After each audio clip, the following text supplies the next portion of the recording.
rolls on from Atlanta, and we have a thrilling quarterfinal matchup coming your way next on Championship Court.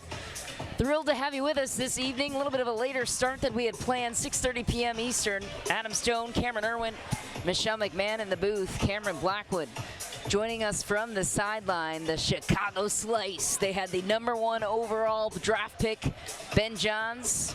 If you know pickleball, you've heard that name before.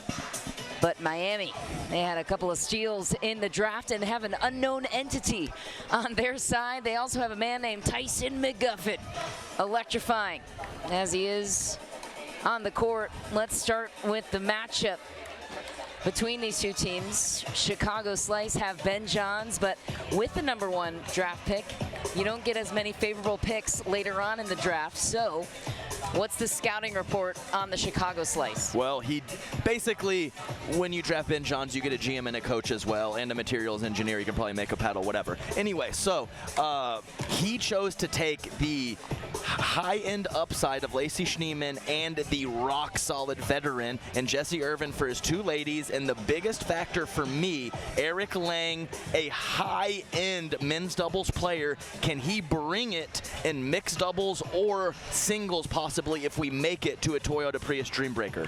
You know, it's been so fun as we saw Eric Lang just last night have a little bit of, we'll say, a downward play, not his best. However, he came storming back today. Watching what he was able to do for the Chicago Slice was incredible. Riley Newman facing off against him for the DC Pickleball team. Honestly, Riley even looked and he was like, this man is unstoppable. He had the Midas touch, everything from hand speed to defense to offense. It was a scary Eric Lang. But on the other side, there is a little bit of an unknown, to your point, Michelle, about Allison Harris. And she's got a great story coming in, but I will tell you first and foremost, she has game. I watched her earlier on in this competition, and I will tell you one thing, she is unafraid of the moment. I saw her bring the pace alongside Hurricane Tyra Black, and she was so solid in her dinking. Well, I talked to Miami's coach, Johnny Goldberg, about that pick. I said, how did you find a player like Allison Harris? She wasn't even drafted, which Adam Stone pointed out heading into this match. And he said, to be honest with you, we didn't know much about her. We found out Sunday that Mary Brasha was sick. So Monday, they spent a lot of time studying film. They heard Allison's name in the mix. She won gold last weekend at the APP Tour with Simone Jardim. Said, why don't we just get this girl to practice with us? There was some resistance center court, on the team, actually, from Miami about Allison Harris, an unknown entity. And he said, come practice with us. And then the team fell in love, and there's good reason why. She has stood tall, stepping in for Mary Brasha in some pressure-filled moments. Let's listen in on the coin toss. Captain for the Miami Pickleball Club is Federico Stastrud. Captain for Chicago Slice is Ben Johns. Gentlemen, we're going to do the coin toss. This is tails. This is heads. Federico, call it in the air, or call it. Go ahead and call it. Nope, call it now. Heads. Okay. Miami wins the coin toss. What's your first selection? Miami will react. Chicago. Chicago will receive. Miami, you can choose in or men's or women's doubles first. Women's doubles first. And you have a choice of end. You will start on my right end. Good luck, gentlemen. All right, well, the big thing to know about the coin toss, if you're new here, is that first choice that Miami made by winning the toss, which Johnny Goldberg says was a key factor in their strategy. They chose to react. That will come into play once we get to mixed doubles. And as you heard, Federico Staksrud also elect to start with women's doubles. So this is a series of 4 games. We'll begin with women's doubles, move to men's doubles, then a series of mixed and a Toyota Prius Dreambreaker, if we must. I just hope that Ben Johns is more interested in his pickleball play than he was with the coin toss, because he was staring at something, like playing with his hair, but now he's talking strategy, so I guess he found a second wind very quickly.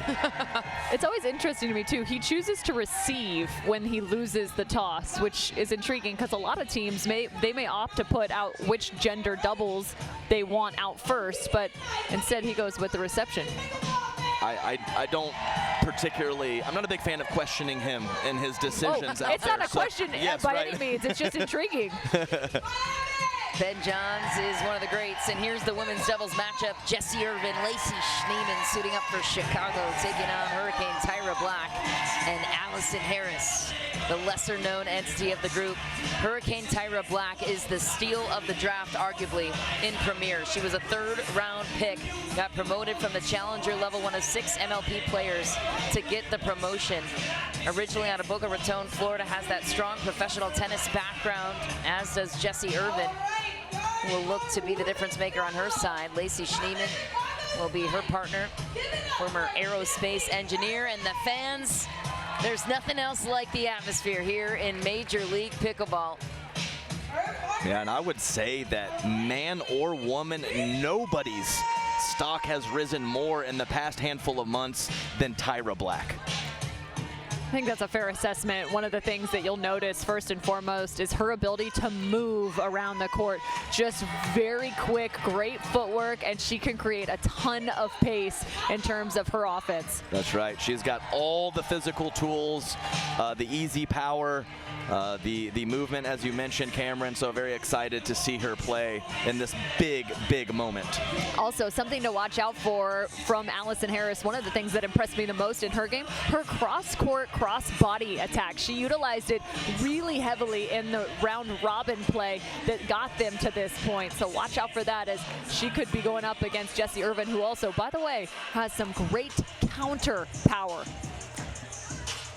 Late start is not ideal for these players, 1 minute, because ladies, guess 1 what? minute. Tomorrow's semifinal matchup for them begins at 8 a.m. Eastern.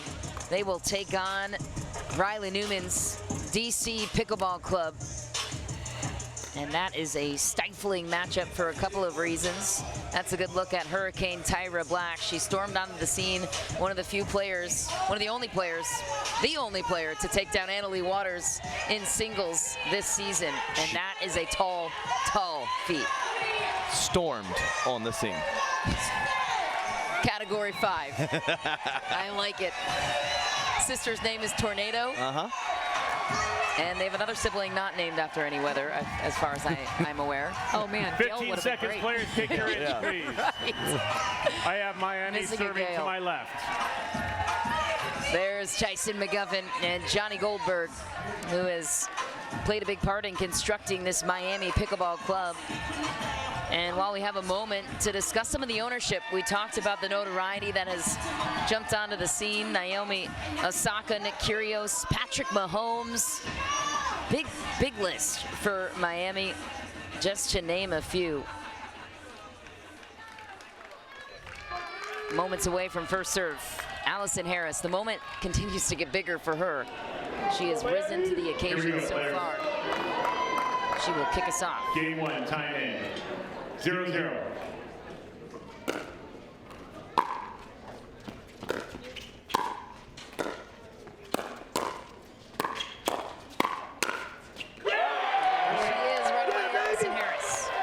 Showcasing her ability to get into the kitchen. A big piece of this too is the fear factor of Hurricane Tyra Black closing in at the net.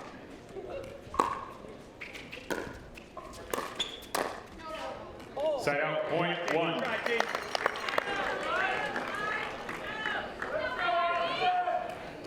Ambitious. 1-1.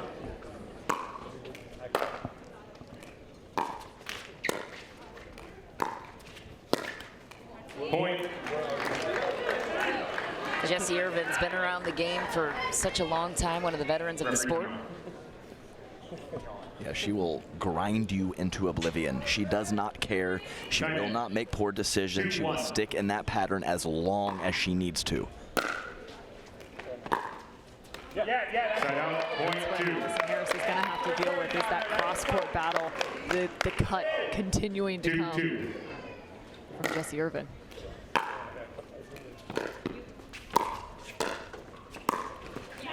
Another attack from Lacey Schneeman down the line on Harris. It's interesting too, because Allison Harris clearly working that cut drop more than anything else, that backhand on the forehand side. You often see that in the women's game.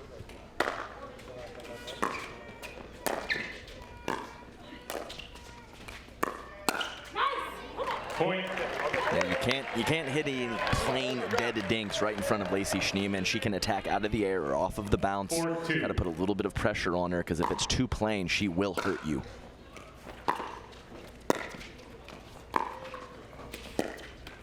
Point.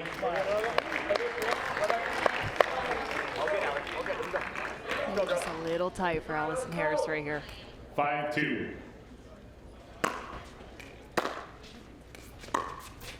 Side out, point 3. Come on, baby. Ladies finding their footing early. Not too many extended rallies. 3-5.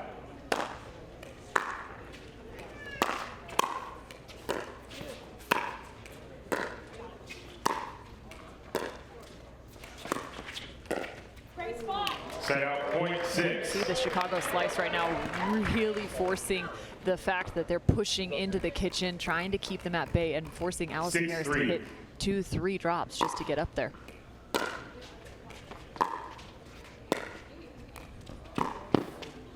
Easy put away for Hurricane Tyra Blanc.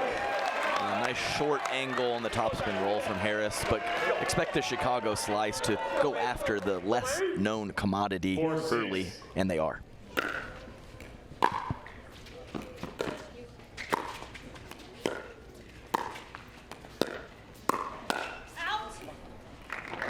Side out, point 7. The pressure early. You knew she would.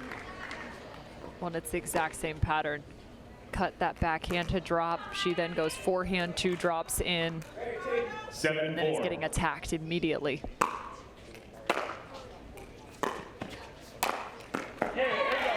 Side out, point 5.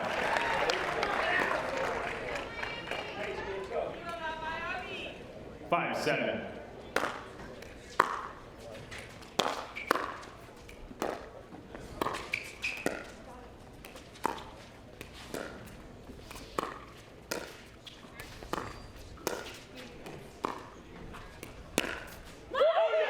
Spot for Allison Harris. Yeah, and they're already avoiding that cross-court pattern with Jessie Irvin, who's got 2 dinks up the line and then 1 to the middle from Harris, and a great forehand roll off the bounce, splitting the defense.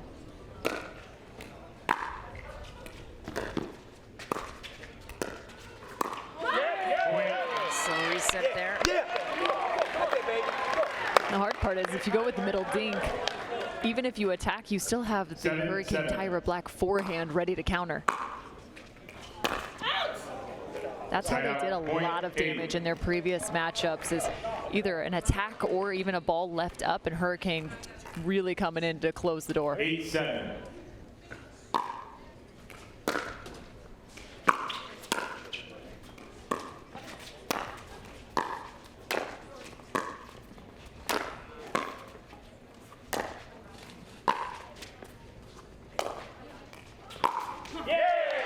Side out, point 8. Yeah, Hurricane Tyra getting big on the kitchen line, taking a lot of balls, keeping the pressure on. She has the lateral quickness and the athleticism to take a lot of court.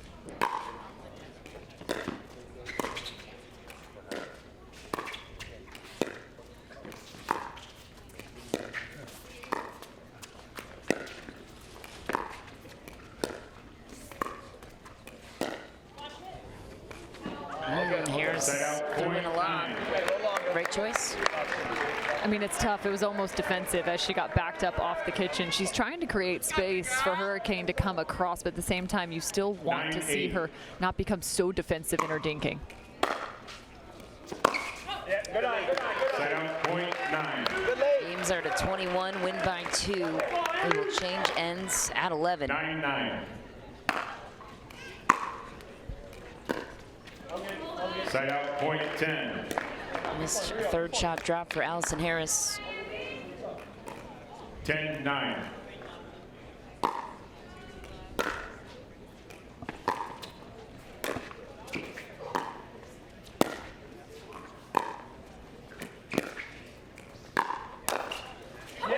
Jessie Irvin trying to find the line on Tyra Black. She was ready. And she glanced over at Lacey Schneemann, thinking that Schneemann might fill that gap in the middle. But Jessie Irvin never in a hurry to get to the kitchen line, very calm and collected in the transition zone.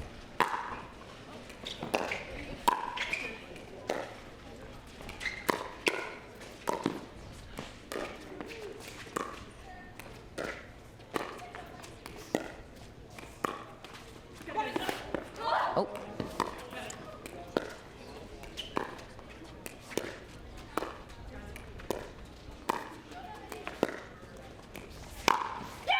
ATP completed with ease by Jessie Irvin. Is Hurricane Tyra Black okay? Timeout, 1 minute, change in. She's crouched down. She 11-10. did awkwardly fall Chicago. into the kitchen a moment before that play. She rolled her ankle, stepping in actually at the exact same time. She kind of ran into Allison Harris and that ankle rolled over. Yeah, she was showing signs, not just after the point, throughout the point of something wrong physically. Let's hope it's not too big of an issue. Don't take your shoe off, it'll swell. Dr. Adam Stone. Sage advice from the veteran Adam Stone. Oh, she's tightening it up. Perfect. That's Tracy McGuffin talking things over with his team. Here's another look at what happened as, yeah, just a slight roll of the ankle there. Ouch. Yeah, that was, yeah. Ow. Well, seems to be. She's walking on it. Yeah, not super ginger, so that's great. 15 seconds. Good time for an end change, though. Chicago, 2-11 first. Yeah, this has been a tough match to figure out. Yeah. I mean, you can kind of. Gonna ask that. You Thank can you. see the moving pieces going on, but just no one, I guess, loving their pattern for too long. It's switching quite a bit, and just not a lot of rhythm in the first half of this women's doubles match. All right, give it up for the ladies running hard out here. See if any clear patternings unfold here. Lacey Schneeman back to serve to Hurricane Tyra Black. That's basically just the slice wanting to dink cross court with Allison Harris and 11-10. Miami Pickleball Club not wanting that, basically.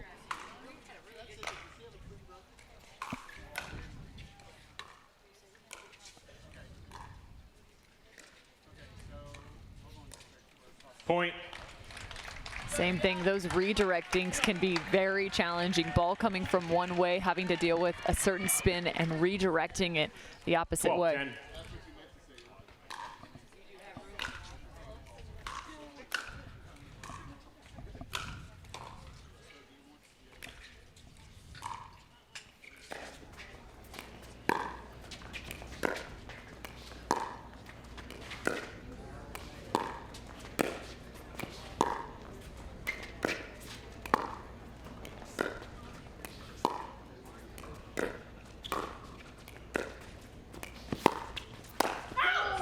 Point.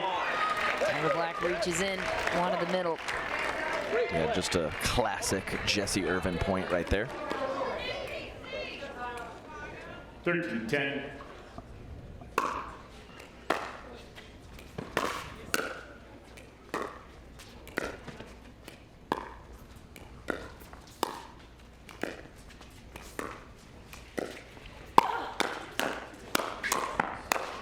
Tyra Black with the put away cross court on Schneeman.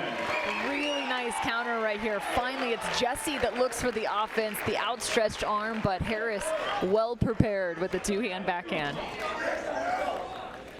11-13. Side out. Point. 14. I had a chance to talk with Allison Harris before the tournament. Asked her how she was keeping her nerves at bay. She said, just make balls and have fun. That was her mentality coming in with Miami.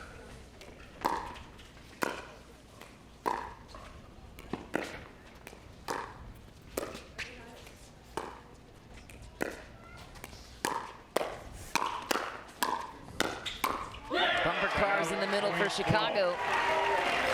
And that's 2 of the past 3, maybe 4 points where Jessie Irvin has pulled the trigger. I kind of thought she was just going to grind them to death unless it was very obvious, but she's looking for some offense as well. That's the ball you are always scared of from Jessie Irvin. Just her ability to really extend and create power from so far away from her body.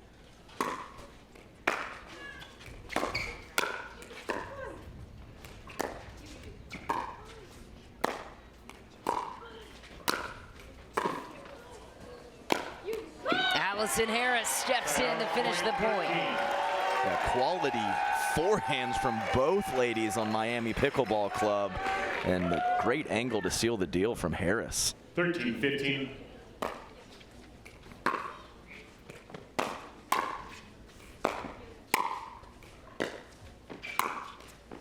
That's a nice roll from Lacey Side out, Schneeman, point heavy 16. topspin. Yeah, incredible wrist from her. One of the better ladies on tour of creating not just pace but spin, especially on the forehand side.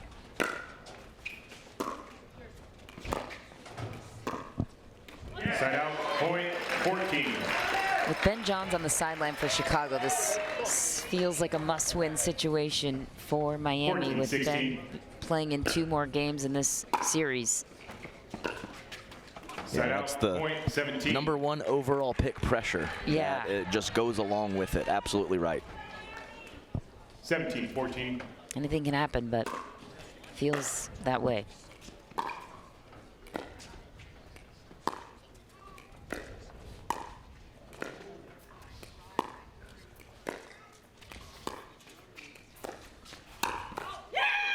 An attack from Jessie Irvin. Yeah, and that's one of the great skills that she has, her ability to slide middle, utilize a good pop on the ball on the backhand side. So far, we've seen her speed up on the 18-14. forehand side more often than not. Side out, I'd point definitely 15. be looking to return to Lacey Schneeman and also play pretty high clip of balls in the midcourt as well to her.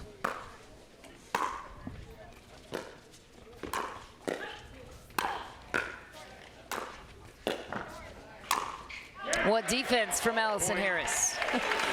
That was quick to get out of the way, too. I think that was her best defense of that entire point. Acrobatic. 16-18.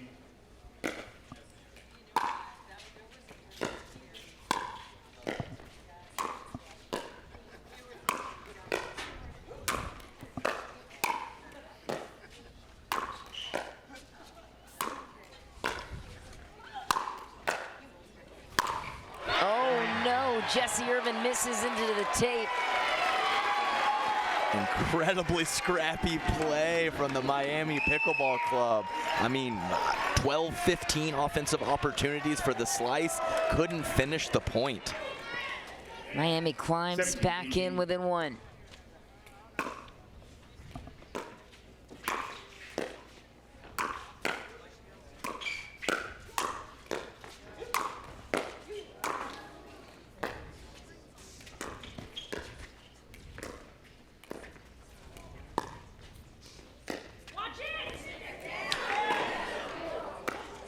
Oh my, an incredible lob from Allison Harris, polished off by Black.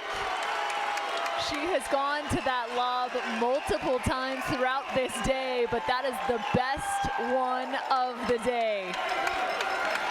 Deception is key. That could easily not go in your favor. What a play. Allison Harris, the 18. undrafted entity for Miami.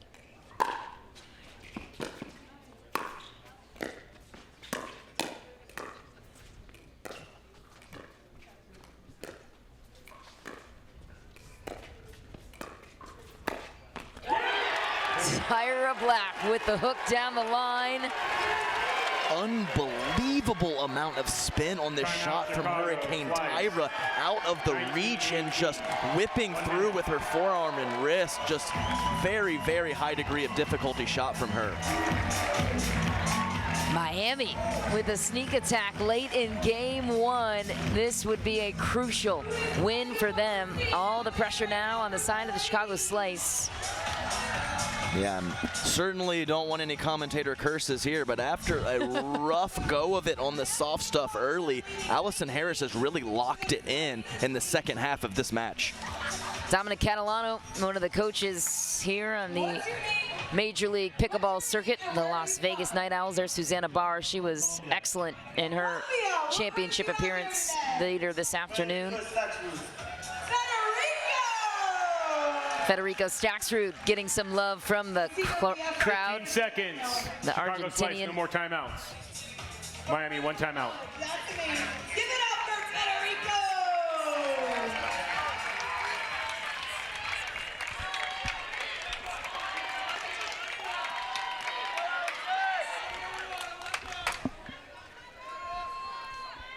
Time in. 19-18.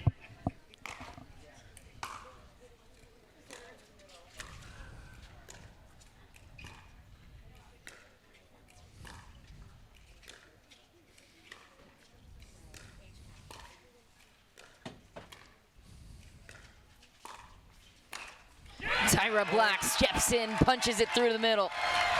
Quick work, footwork for Hurricane Tyra Black. Watch this, the crossover step along the length of the kitchen. 20-18. Game point, Miami.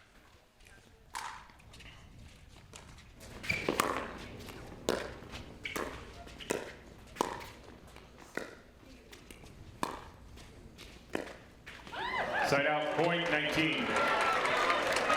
Adam's getting nervous right now. I'm not going to lie. I was locked in watching Federico Staxrud during that point, and the body language was incredible. 19-20.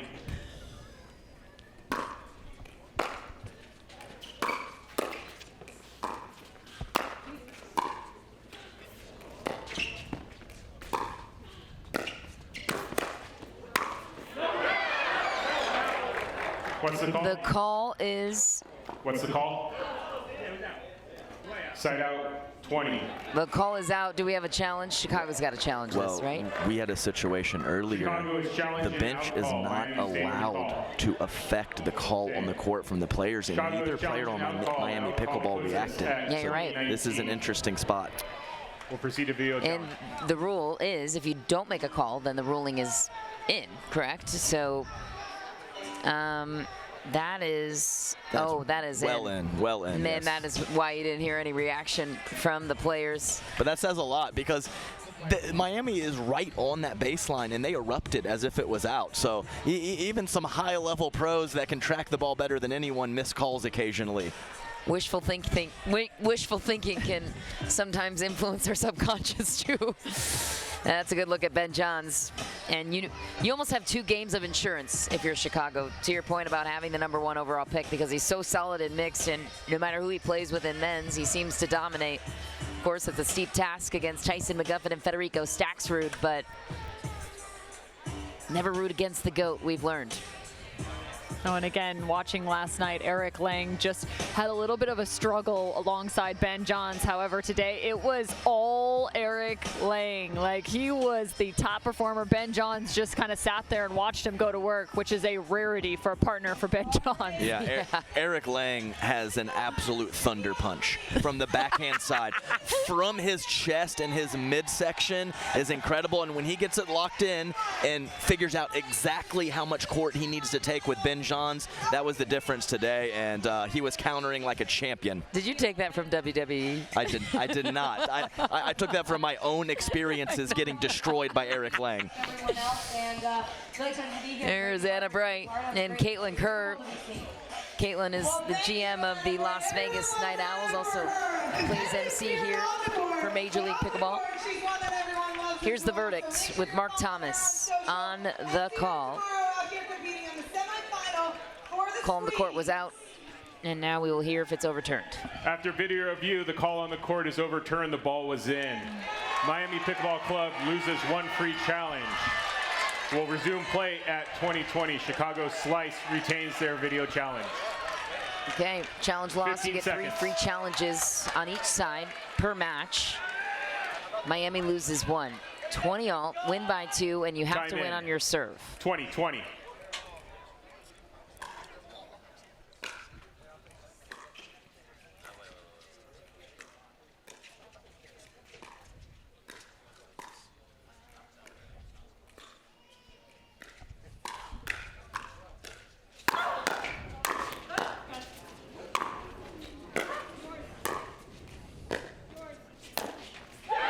Allison Harris saves the day with some stingy defense.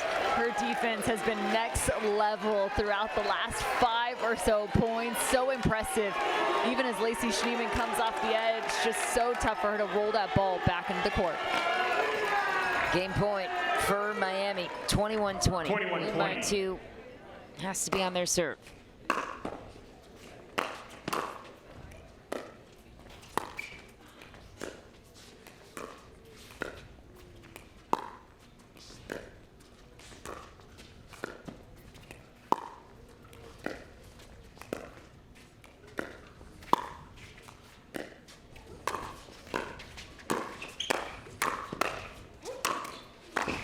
Oh.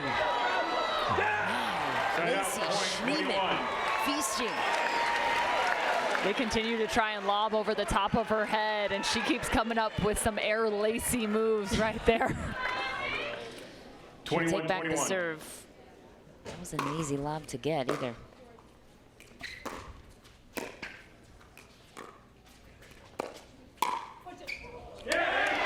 Jesse Irvin with a rare miss. I'm not even sure what that is. It's like a dink and an attack at the same time at mid-pace with so much spin. Hurricane Tyra, just all kinds of offense. 22-21. Game point number 3 for Miami.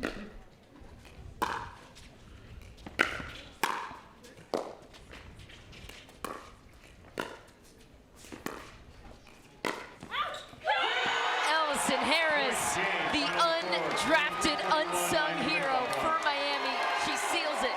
The women's doubles goes to Miami. Stop it, Allison Harris, after being a rock in the second half of the match on match point, fires one in the corner past Lacey Schneemann. Well done, Miami. And don't forget, she had the lob, too, for the go-ahead. I mean, Allison Harris has showed up on the biggest stage and in the biggest way. Adam, I hate to say this, but I think you missed a challenger draft pick in Allison Harris. Yeah, I mean, literally just an hour ago, I was feeling great about myself, and now I'm questioning everything. Adam Stone, of course, one of the GMs and coaches of the Hard Eights in the challenger level. But wow, what a performance for Allison Harris and Tyra Black as we throw it to Cameron Blackwood to learn more about the undrafted Allison Harris. Thanks, Mish. It's all smiles down here, especially from Allison Harris, who saw the majority of the balls on this. How do you just make sure that you're set for this matchup, knowing you're probably going to see the majority of the balls?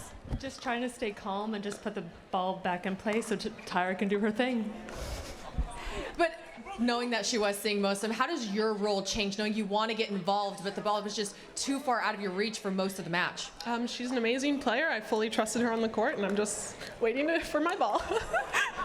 Miami takes the first point, but we're going into men's doubles right after this. Don't go anywhere.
If sweat is your body's natural way of cooling itself down, then condensation is a beer's natural way of saying, drink me. Michelob ULTRA, superior light beer. I just didn't want to look like everybody else. It just didn't suit who I was. It didn't fit my persona. It didn't fit my image. I rep the stuff because I love it. I rep because it's quality, and I like the fact that I look a little fly. It's been huge because it identifies me. I feel like I stand out. People reference me to the shirts all the time. They know me as the guy who wears the flashy shirts, and I'm cool with that.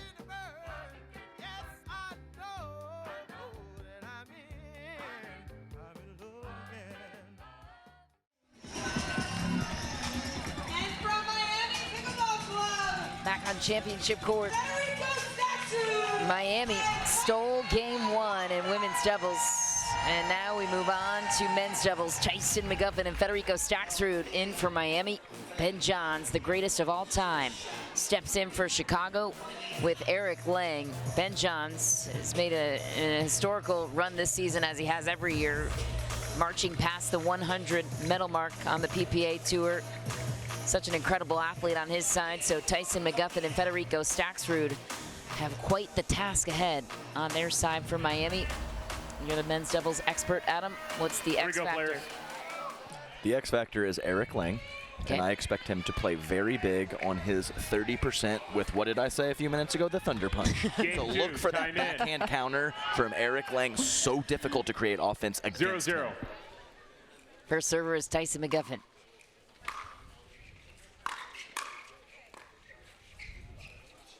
Oh, twinkle toes.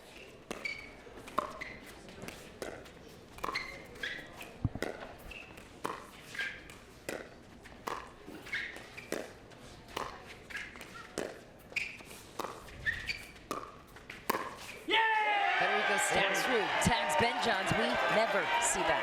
No, and what's really fun is to watch Fed and his ability to create off of that backhand slice. It almost mirrors that of Ben Johns in terms of its technique. It has become really solid from that left.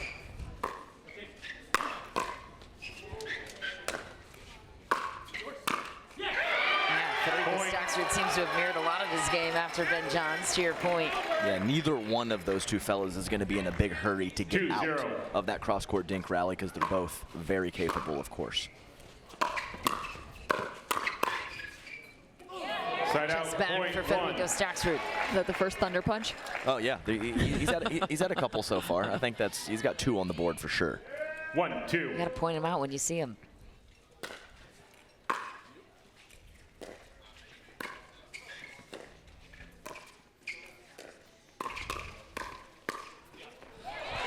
I'm not sure that was the Thunder Punch, but it was the...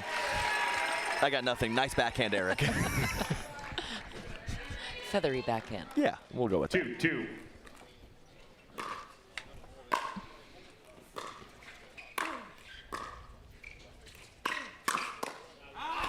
Point. And that, ladies and gentlemen, is a full-fledged Thunder Punch from Eric Lang. Well done, sir. I'll stop talking about it. Just wanted to note it. 3-2. Important part of his game. Good for you, Eric. Looking good out there. We need like a crack of lightning every time it happens.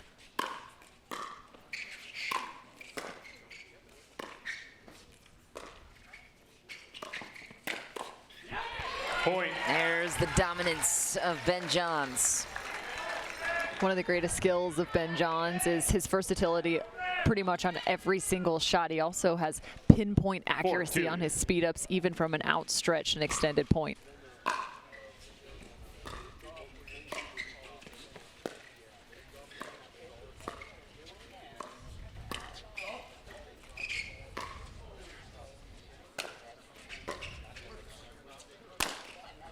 Nobody's getting that ball back.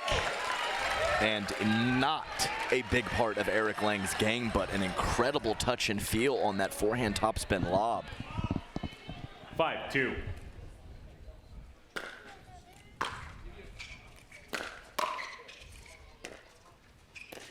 Point.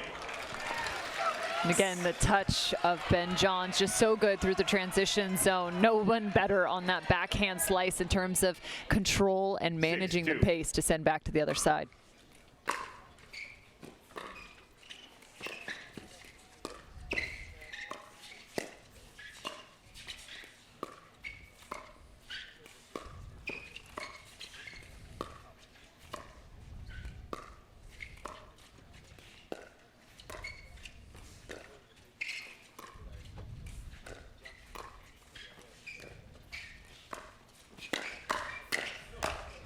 Firefight won by Tyson McGuffin.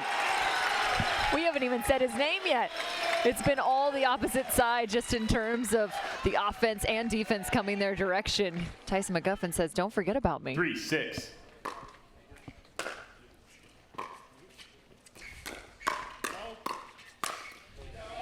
Side out, point 7. Very nice job from Eric Lang. Tyson McGuffin coming in hot with that Ferrari forehand. We all know he can hit it so well. So to weather that storm was a nice job from Eric Lang, and was rewarded with the forehand put away.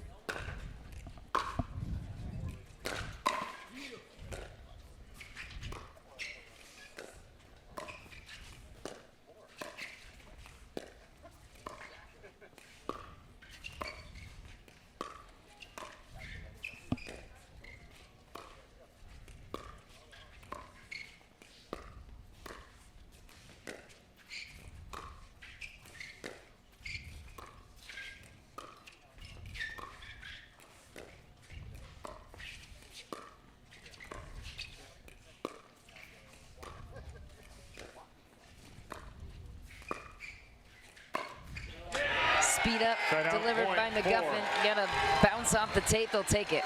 I wish it wouldn't have hit the tape because I would have liked to see what happened after that pull and the positioning of Eric Lang. Of course, the net got in the way and ended up tagging Eric in the upper chest and ball back over to Miami.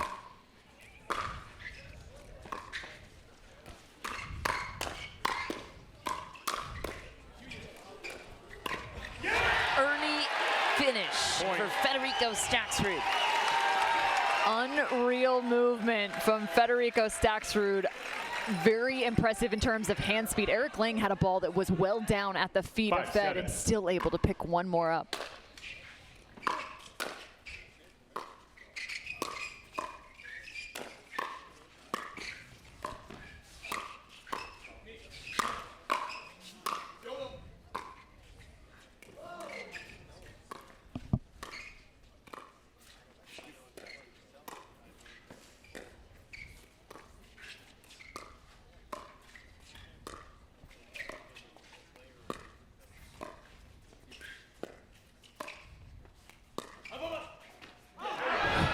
Oh, just barely missed, but that lob would have been a winner. Yeah, and we've definitely had some interesting court positioning issues with the Chicago Slice, and I'm not joking when I say this. He's a very big guy on the right, so that is a factor for him possibly being in the way for some of the offensive opportunities of Ben Johns.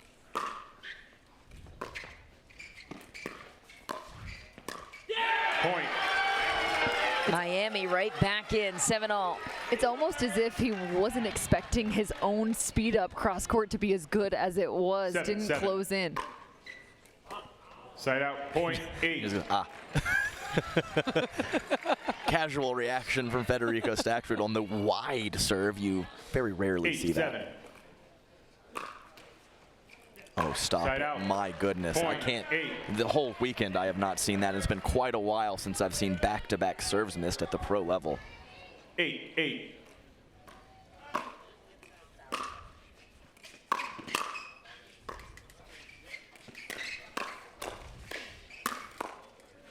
Set out, point. Yeah, so that, I mean, I played a lot of right side, and the key there is as soon as you see that ball is soft, you got to get out. Because if it's coming hard, you have responsibility. But when it's soft, almost all the responsibility is on Ben Johns.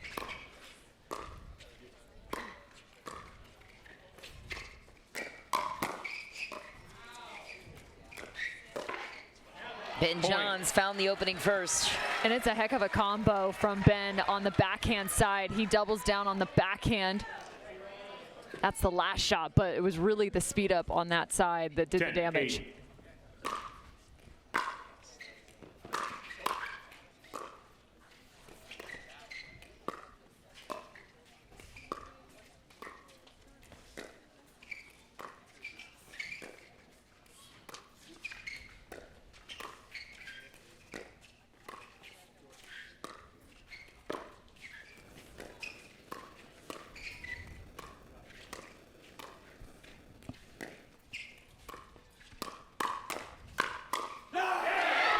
Set out, point 9. What a point. Yeah, moving the dinks around. Both teams, very solid stuff up at the kitchen. And Tyson McGuffin, I believe, was sitting a little bit backhand and got over to his forehand side to crush that last ball.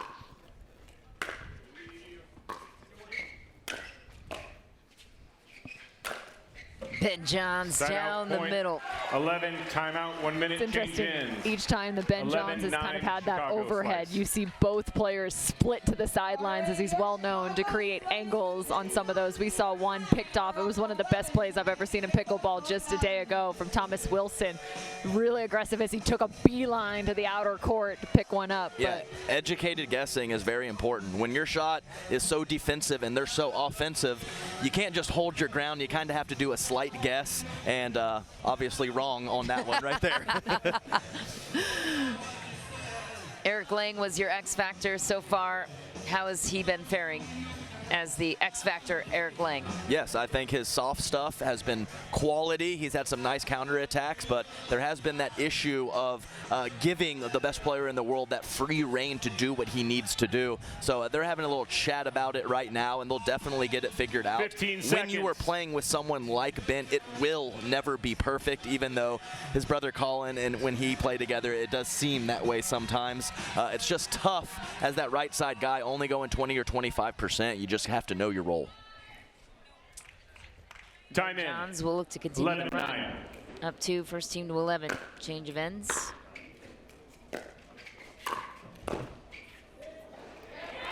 Nice Side pressure out, from point Staxford. 10.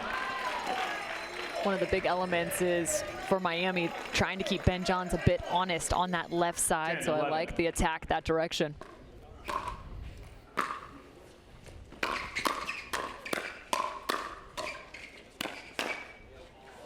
Side out, point 12. Nice rat-a-tat-tat firefight there from all four fellas.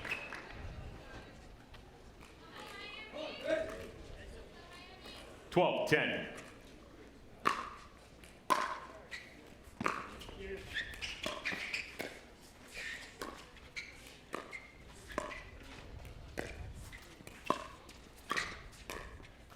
Point. Yeah, quality touch from Eric Lang, who was in a situation where he very much could have released on that ball and gone 13-10. for all the offense. He went with the mid-pace nicely.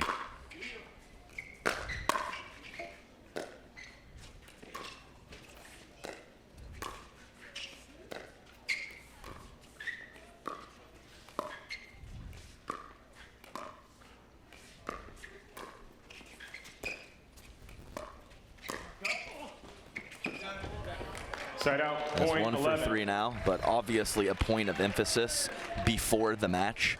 They always game plan heavily before, so they were looking to squeeze in some lobs in this match, and as I mentioned, 1 for 3. Okay. Chicago Slices challenging the outcall. The outcall puts us at we were first 11-13 challenging Miami. this men's doubles We'll matchup. proceed to video The overview. call was out from Miami. They stayed with their calls, so our great referee crew will revisit the challenge, and we'll get a closer look in just a moment. Haven't talked much about the ownership group of Chicago. They have some big names in the mix as well. Lindsay Davenport, Tracy Austin, Heidi Klum, Tom Ricketts, just to name a few, several others. Chris Everett as well, Doug Ellen. And the fans have been fantastic here in Atlanta.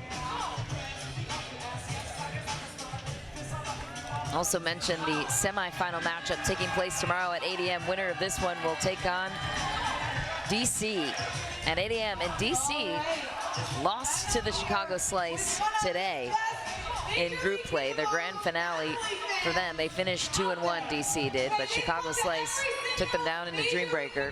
That's Tyson McGuffin's wife, Meg. I'm from Utah. Big support system of the McGuffins.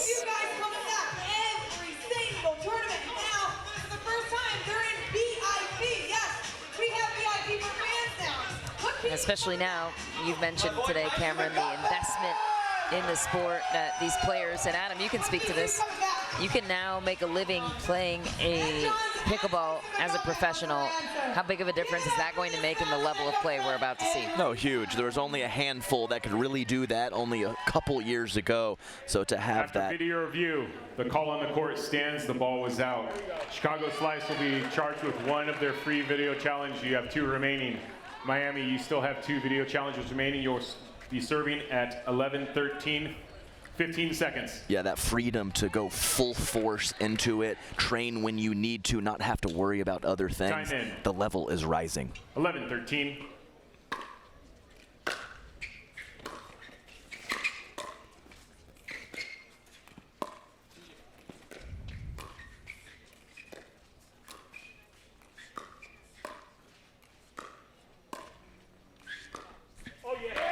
Point. Nice job by Tyson McGuffin, still sitting pretty heavily middle, even as a right-sider. Watch this, he continues to work that one-hand backhand volley, pushing Eric Lang and limiting his amount of time.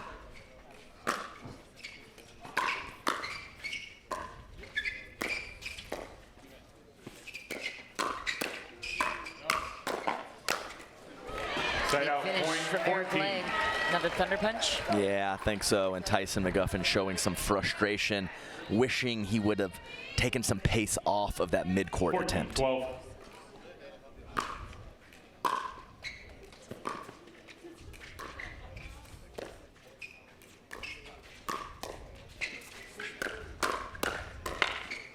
Oh.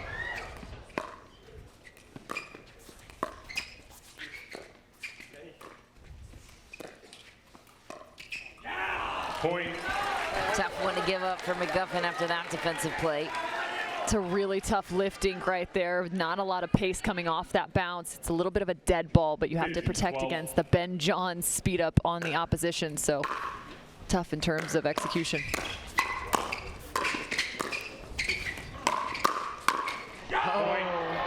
Another tough miss for Miami. Yeah, and this is really just, I think Miami has played very well. And this is just the Ben Johns effect. You find yourself down 4 after 16, playing 12. a pretty solid game. So for Miami, you're thanking your women's team for taking game 1. Just wide. Side out, point 13. And you also have to understand for Miami, what's so hard is even though your target is Eric Lang, it's such a small target that your margin for error is so slim. You also feel like you have a chance on the backside, but the reality is you don't. Oh, Federico Staxford. Oh, Side out, man, point what a 17. get. You can tell all of these guys play singles with the exception of Eric Lang. You got Ben Johns, Federico Staxford, Tyson McGuffin often in the mix against each other in singles. Timeout, Miami's. Yeah, you never know. Eric Lang might be playing some singles today. And would go on theme with what we've seen on championship court all day long. A 17-13 lead for Chicago. Miami will take a timeout and a 4-point deficit. Talk about the Ben Johns effect. Your patterns also start to become predictable when you're only targeting one of the players, and Ben Johns seems to be able to identify what anyone's doing against him before they're doing it. What an advantage. And for new pickleball fans, what is it about Ben Johns that sets his level apart compared to even the top pros in our sport, Adam? Yeah, it's game planning, it's strategic play, and it's literally zero weaknesses. I know he has some nice offense, he obviously does. He has some great shot making, but the zero weaknesses is the #1 for me. For me, it's his ability to be so creative, to be innovative in the game, and also just his amount of consistency. It's one thing to have versatility, but to be consistent and proficient at every single skill is next level. 17-13.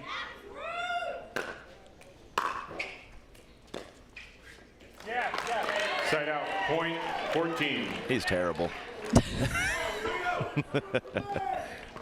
14-17.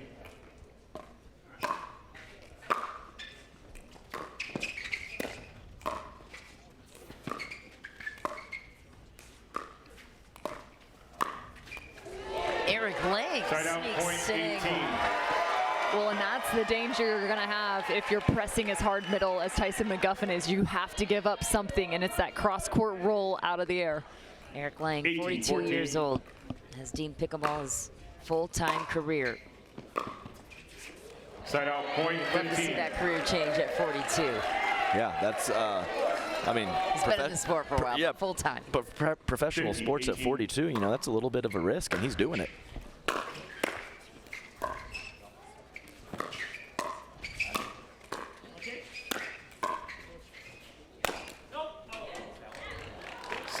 Point. Ben instantly says challenge. I personally believe in real time I saw it Miami, wide, your outcall. but John's very much emphatic Chicago right is away. He would like to challenge that overhead. Outcall by Miami. The outcall puts us at 16-18. Another challenge We'll proceed to for video Chicago. review. They already lost one earlier in this game. We'll see if this one goes their way. Federico Staxford recently took down Ben Johns in singles, which never happens. That was in Cincinnati a couple of weekends ago. Got his first gold over Ben Johns, 3 on the year on the PPA Tour. What do you think so far? So this goes to a dream breaker, Miami has to like their odds despite the prowess of Ben Johns with the lineup that they have. Chicago has gone to a dream breaker a couple times, though, so right. watch out because they might be a little sneaky. I think Jessie Irvin, that was one of the big question marks. That's why she left tennis. She was done playing the game of singles. She said enough is enough in terms of court movement. I want to find something else, and so pickleball was her venture that she has become so proficient at. But again, she showed up big time in their last dream breaker, so watch out for her. She could be sneaky good. So true. As for these two coming together, Federico Staksrud and Tyson McGuffin. I mean, what is Johnny Goldberg really saying right here? I mean, come on, Johnny.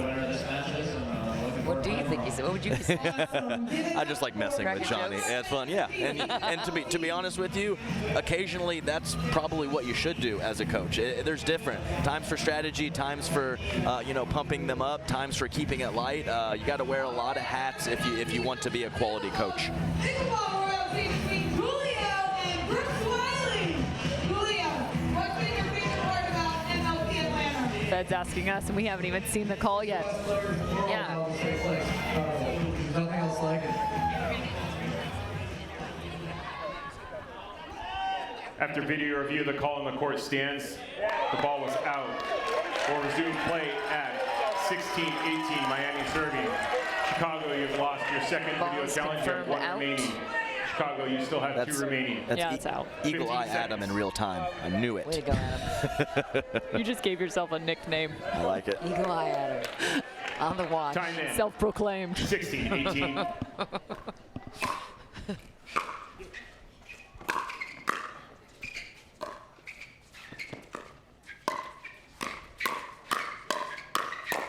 No big momentum swinging point. That could have been for Miami. Slice. Take that one. Amazing job from Eric Lang. We talk so much about him sitting heavy backhand, but he gets that paddle over to the right side of his body for the forehand. Great hand speed.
Staksrud had to stay patient all the way through. Just an incredible point, and patience, yes, that is the key, but also the other key is Tyson McGuffin. He is starting to assert himself way more in the middle. He's taking that ball off his left foot and really allowing Federico to be those quick hands on the counterpunch.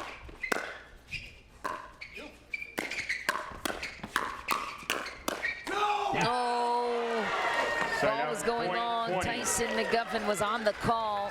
Couldn't get his paddle out of the way fast enough. He knew it. Those are so hard to get out of the way of when you're in the middle of a firefight. Eric Lang with game point for Chicago. And a nice serve and a gift for Miami. Down 2. Rally scoring games to 21. You have to win by 2 and on your serve. 18-20. Slice need a side out. Miami looking to gain some ground. Eric Lang makes up for the missed serve and gets serve back on his side. That was incredible. The first one that he tried it could have been an attack up the middle, either or. That one from a lower position to get the ball past the scrappy Tyson McGuffin.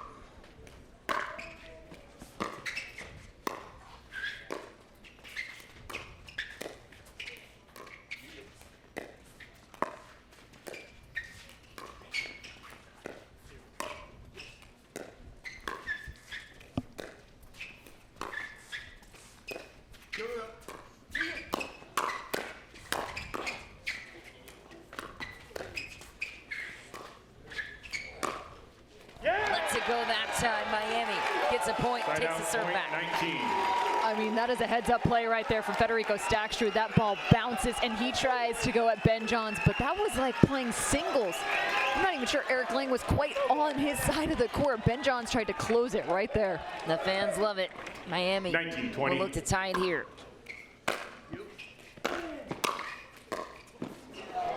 Side out, 20. Play from Chicago, serve back on their side. Game point returns. Yeah, tough break for Tyson, stabbing at it with the backhand. I think Federico Staksrud was back behind him. 2019.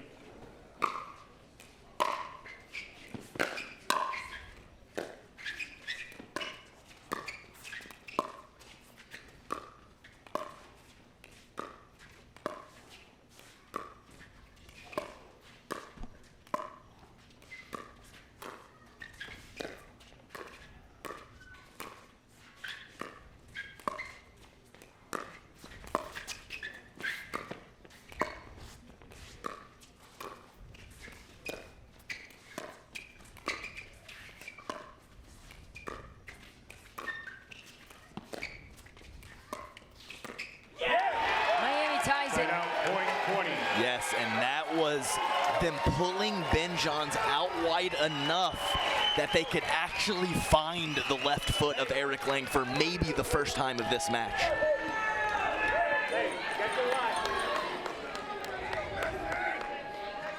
It's anyone's game now. 20-20.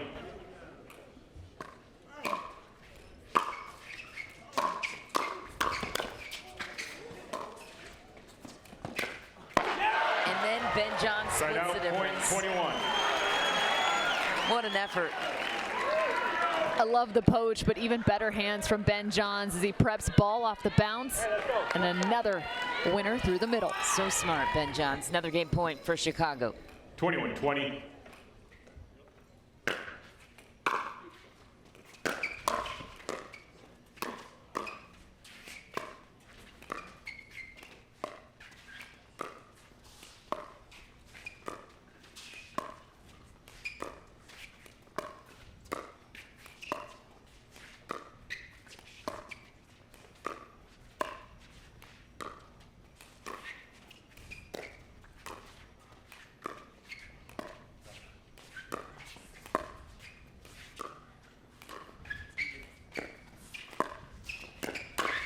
Oh, Federico Staksrud saves the day on a heavy angle.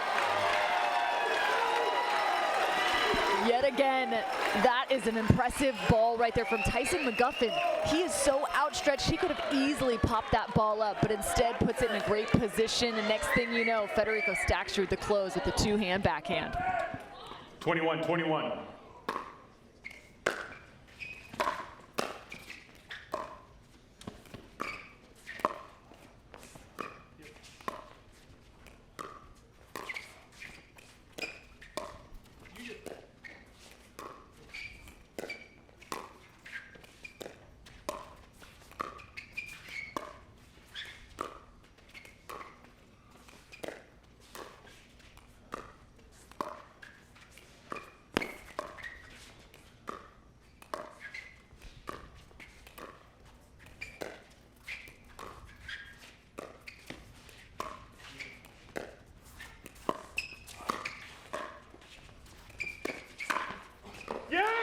Tyson McGuffin finds the opening, gets game point for the first time for Miami in men's doubles.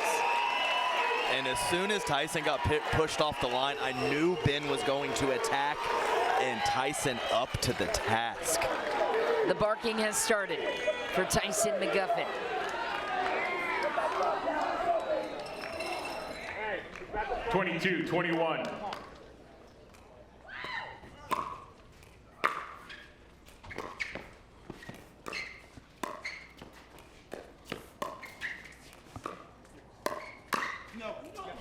That Side one's out, in. point Eric 22. Lang paints the baseline. Clutch play. Somewhat in disbelief off this one. That was as close as it gets. Nice job controlling that ball from Eric Lang. 22-22.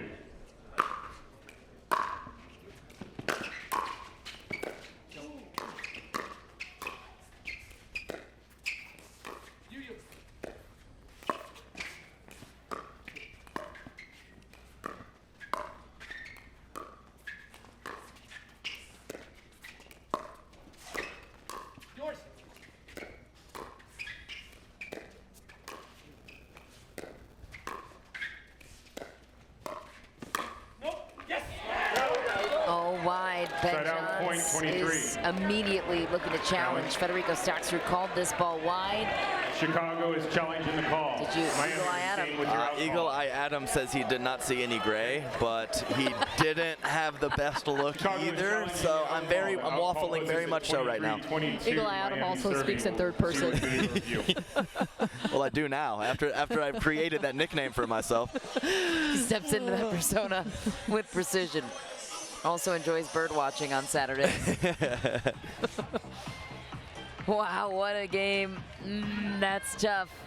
We'll have to wait to hear the verdict. And I always talk about the player's initial reaction, and we had two incredibly strong reactions, one from Federico Staxrud and one from Ben Johns. So this is going to be a big, big call. And remember, Chicago has already burned through a couple of free challenges. This would, I believe, be their third one lost, and is their last free one.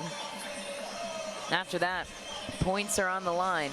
Well, and there's potentially still two mixed matches to be played, so this might be one of the first times challenges really come into effect later on. Yeah, we haven't seen that much in the tournament so far. How about Miami, though? I mean, this match and this game in men's doubles was heavily slanted.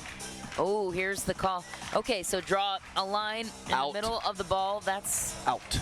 That's out. That's out. Eagle Eye Adam 1 for 2. Close, though. Batting 500. Key distinction there for our new pickleball fans. Comparing to tennis, we talk about it a lot, but the ball doesn't compress. Here in pickleball, it is a plastic ball, so center of the ball is where we dictate whether that is in or out. Here's Mark Thomas with the official verdict. After video review, the call on the court stands. The ball is out. Can you understand why Ben would challenge Chicago that with Slice, such you have no more free assertive challenges. nature? Miami, you still have 2 free challenges. We'll resume play. Miami has 2 free challenges left. Seconds. Chicago has none, and Cameron said it, 2 mixed doubles games to come. Federico Staxrud has the men's doubles game on his paddle. This would be huge for Miami to go up 2-0 on Chicago. 23-22.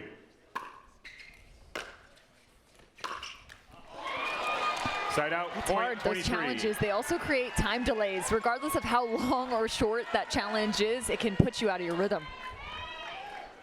23-23.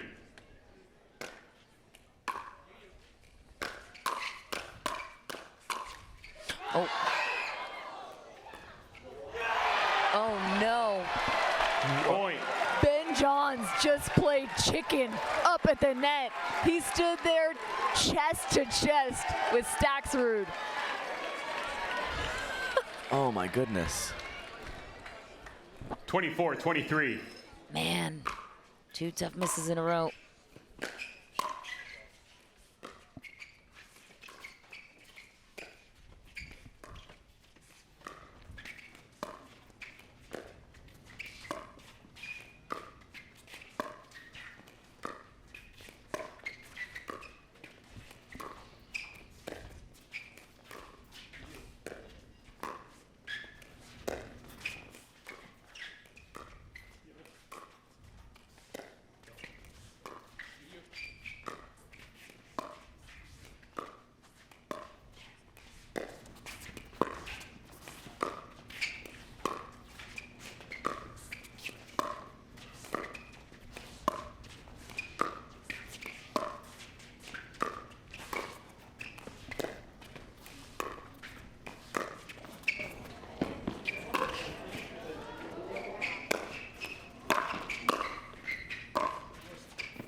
To throw up a lob after that long of a dink rally on match point, and the boys in light blue getting all the way back to the kitchen line. Woo! This is what we came for. This is Major League Pickleball at its finest. Rally scoring continues. We will continue to mount points until one team can win by 2 on their serve.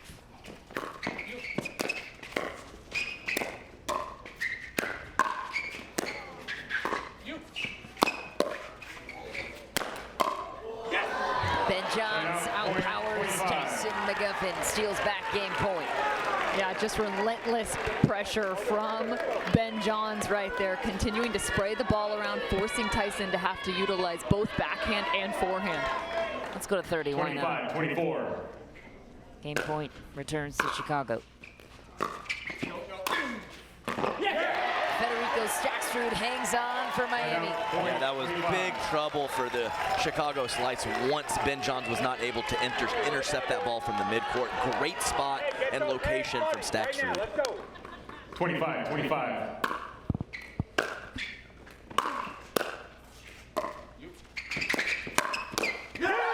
Tyson McGuffin. That reaction says it all. It's a great backhand counter. Oftentimes he slid far enough middle where he's actually used his forehand. This time, the backhand coming up clutch. Miami with another game point and a chance to go up 2-0 on the greatest player of all time.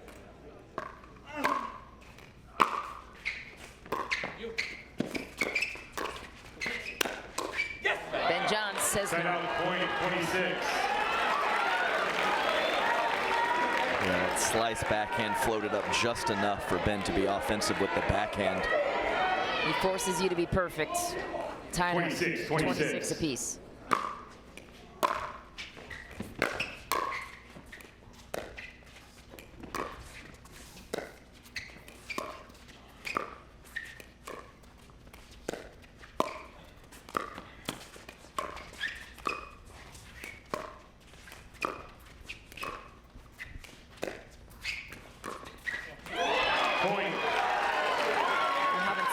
Dink like that from Staksrud yet. Game point for Chicago. Can Miami continue to hang on? 27-26.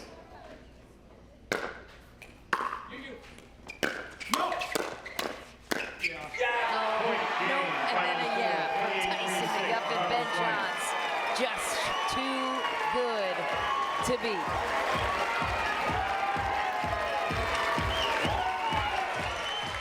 Just an incredible match. I mean, about as close to 30 as you can get. Well played, boys. Way to put on a show under the lights. The hardest part of all of this is the fact that you still have mixed matches to go. Yeah. So you have to recover mentally more than anything else if you're Miami right now. And Ben Johns will be playing in one of those mixed doubles matchups. Miami almost got him once. That feels like their best chance to take down. But this now to me seems like it's definitely going to a dream breaker. But we will find out. Cameron Blackwood is with Eric Lang and Ben Johns after a thrilling game 2. Thanks, Misha. Coming down to the wire, it looked like you guys had all the momentum at the beginning. They start to creep back in. At the very last couple of points there, what was the exact game plan that you were trying to execute? Yeah, I felt like the game plan was kind of this, similar as to what we've been doing the whole game. But of course, when things get close, you tighten up a little bit. So maybe a little more conservative naturally. But Eric played well when he needed to, locked down some match points. So just happy to come away with that one, despite the small lead given away. And you've been playing big all day, sustaining this high level. But what specifically did you know you needed to do well against Fed and Tyson, such incredible players? Yeah, I knew I was going to see a lot of balls playing next to this guy. Clearly, he's an incredible player. Those two guys are incredible players. So yeah, I had my little sliver of court, and thankfully protected it just well enough. Slice tied up 1-1. We're going to head into mixed doubles right after this. Don't go anywhere.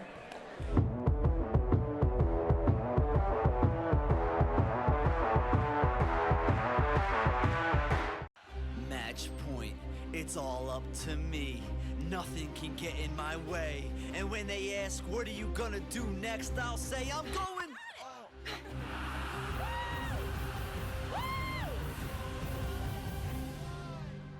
We're going to Margaritaville!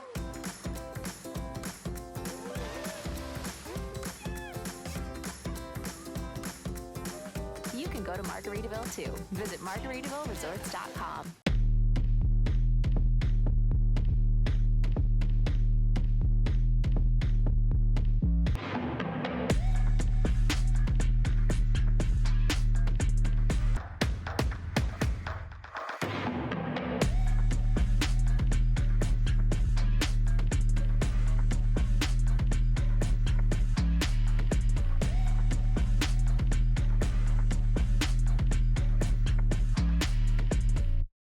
Introducing Skechers Pickleball, the official footwear of Major League Pickleball. They're ultra lightweight and responsive for incredible speed. They have Goodyear rubber outsoles with a specialized pickleball design for increased side-to-side stability and agility. Plus, they feature shock-absorbing foam and Skechers' famous relaxed fit design for incredible comfort game after game. Conquer the court in comfort. Skechers Pickleball, the official footwear of Major League Pickleball. I just didn't want to look like everybody else. It just didn't suit who I was. It didn't fit my persona. It didn't fit my image. I rep the stuff because I love it. I rep because it's quality, and I like the fact that I look a little fly. It's been huge because it identifies me. I feel like I stand out. People reference me to the shirts all the time. They know me as the guy who wears the flashy shirts, and I'm cool with that.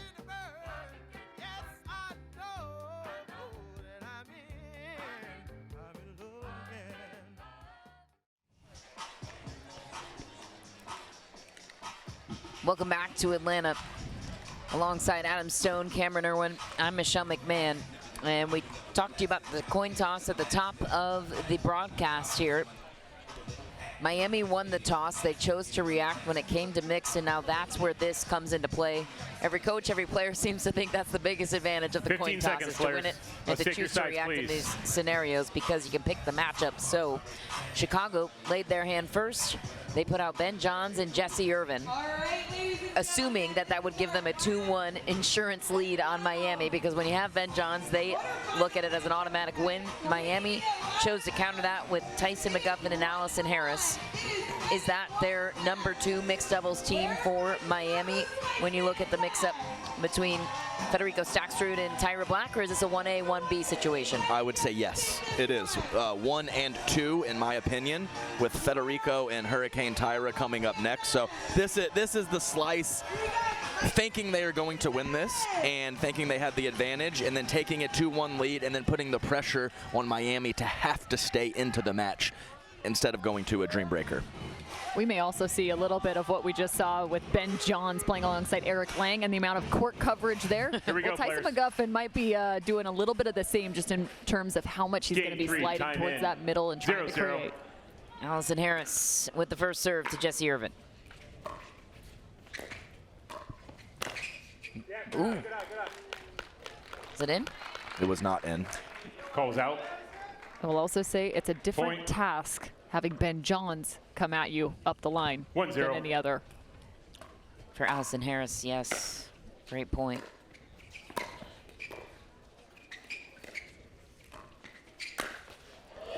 Oh, Bert alert. Bert alert for sure, and that wasn't even a tough one. He was all over that easy put-away power across court. Well done. Did I say he'd be coming up the line? Because that was cross court. Ben Johns is insane.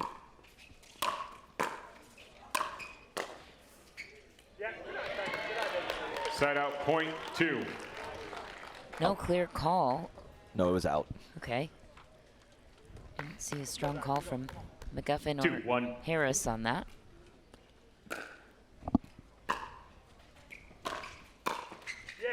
Whenever you ladies aren't sure of the call, you just look over to Eagle Eye, okay? You just look right over here. You're batting at 500 right now. It's a 50-50 chance for us, bro. Rest assured.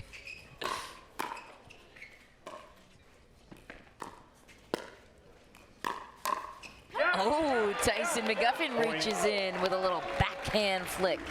And Jesse Irvin is kind of put in an interesting spot right now because, one, she has a great gap up the line. However, Tyson just covered it. But she's also playing with Ben Johns, which means she really doesn't need to create offense.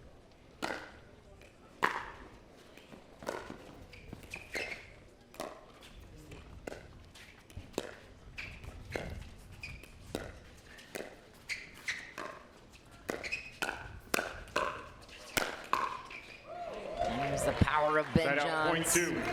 And to your point, Cameron, Ben selected Jesse Irvin. We can say he was the #1 overall pick for Chicago. You know he had a weight in that decision. Jesse was his second-round selection for this reason.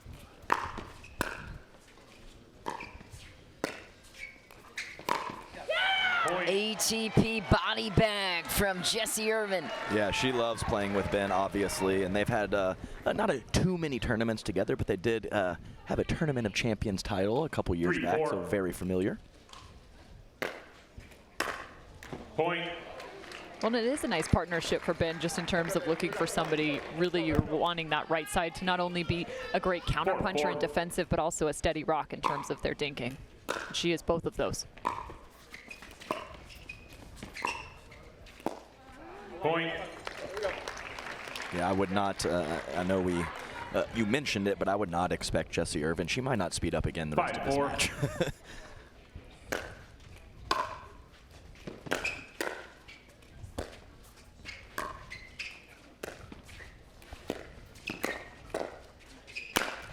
Oh, boy. Yeah, this is Allison Harris, very young in her career, played huge throughout this weekend, but this is a different animal right now. 6-4.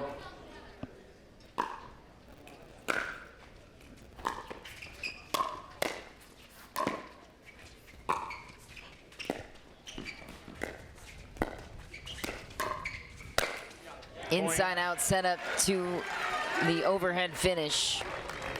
That lead evaporated quickly for Miami and now swung on the side of Chicago.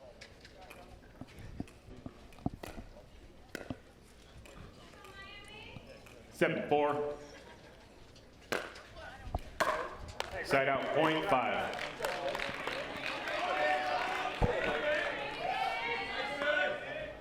Five, 7.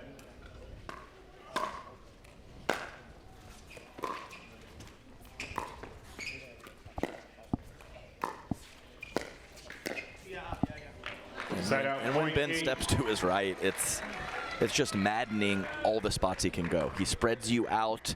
He puts it to the middle. He has all the spots, and his frequencies are just so in point. It's just so hard to get a read on where he's going.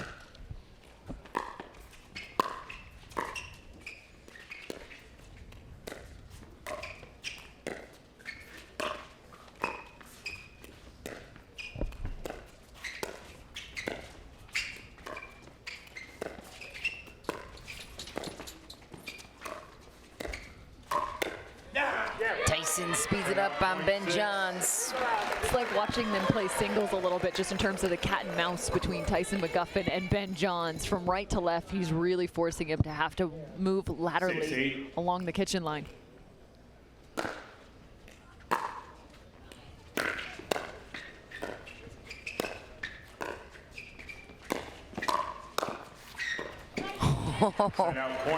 Yeah, and it's a similar amount of court as men's doubles and mixed doubles, but Eric Lang is a player that stays on the line, and Jessie is a player that is almost always off the line, making it incredibly easy for Ben to do whatever he wants to.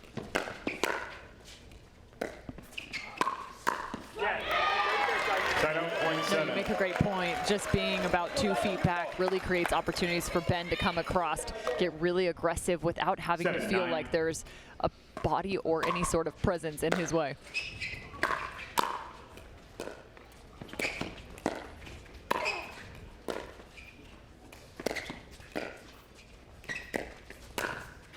Allison Harris rips a line winner on Ben Johns. I don't know. I'll tell you right now, I don't know much about her, but I like her celebrations a lot. She gets very happy with herself when she hits a good shot, and I love to see that positive energy. She knows what a candid moment is. She's a wedding photographer. 8-9. She is.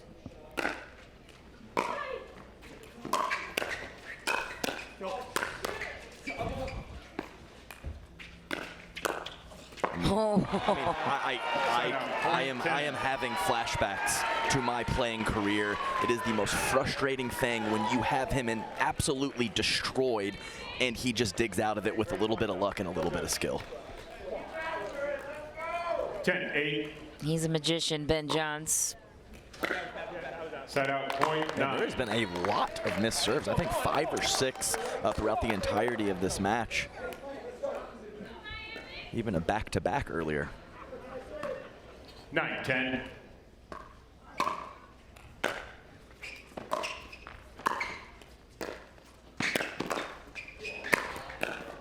Oh, wow, Allison Harris. Oh, Such good defense. 1 minute switch in. If they don't pick up this win in this game, there is something that she is picking up, which is a whole lot of respect right now at the professional pickleball level. Well, speaking of picked up, she's gonna get picked up. Oh yeah. Yep, that's absolutely right, which you can do at any point. Chicago reaches 11 points first, a 2-point lead. Not bad for Allison Harris and Tyson McGuffin. Of course, Mary Brasha is a name that we see in the mix, but that's a respectable scoreline in this situation where Allison Harris was undrafted, unknown. In this situation, here's the win probability, just a 53% edge for Johns and Irvin. Yeah, that's surprising to me. I would think it'd be a little bit more slanted than that, yes? Yeah, just a pretty quality DUPR in her young career. Some really big wins for Allison Harris after only a handful of tournaments. Well, Allison Harris might need to put that wedding photography to the side for a moment and focus on pickleball. Her husband also in the business with her. Hire some help and make it in pro pickleball. Ooh, clank of paddles in the middle. Never a good sight to see. All right, yeah, the initial reaction, I was thinking maybe an injury occurred, but it looks like Jesse's good to go. 10-11.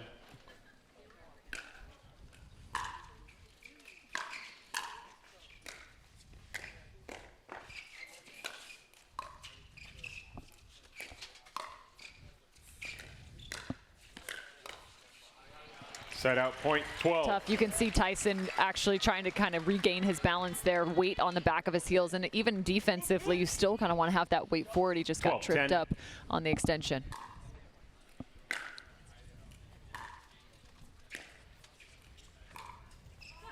Set out point 11. Yeah, interesting as Jessie Irvin reached for her forearm after that miss. She does have a bit of tape on it. Not sure what that is, but hope it doesn't continue to be an issue for her. Point. That's a rarity. Ben Johns off the bounce. He goes immediately to the YOLO paddle. Starts to make sure that thing is nice and clean.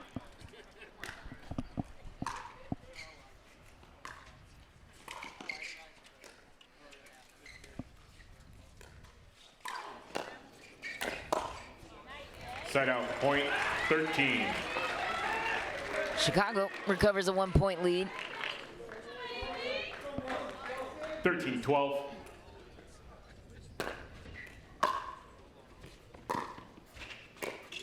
Point.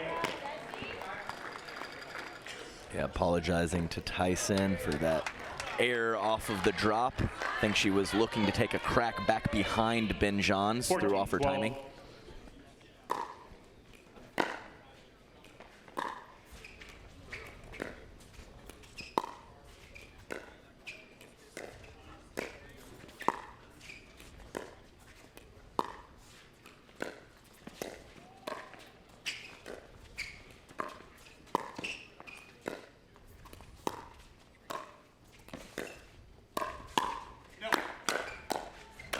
No, Ben Johns finishes. Tyson McGuffin called an out ball, and if you don't take those opportunities when they're going long or wide, tough to come back.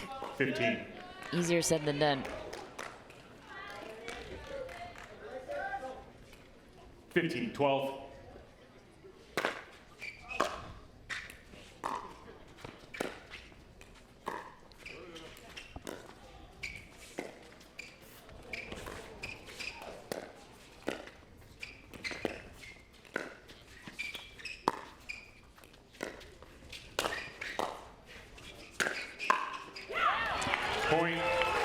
It's a bummer. She goes with the lob, which she has gone to several times throughout this tournament, and I feel as if that's probably one of her strengths. However, it's tough to lob. Ben Johns just so quick on the read, also does a really nice job. He still has, he often hits from behind his head on his way back, and it's almost as if he doesn't even try and keep that ball out in front of him.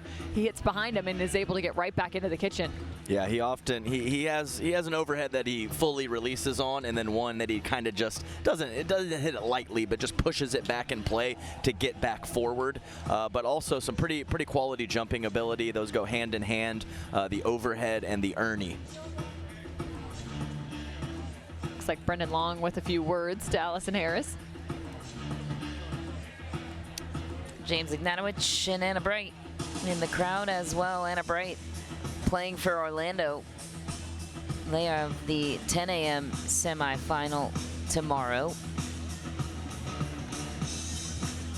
15 seconds. Miami, you have no more timeouts. Chicago, 1 timeout.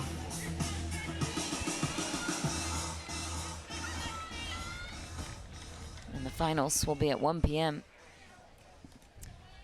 exclusively on ESPN2, so be sure to join us for that. Time in. 16-12. Jesse Irvin will serve with a 4-point lead.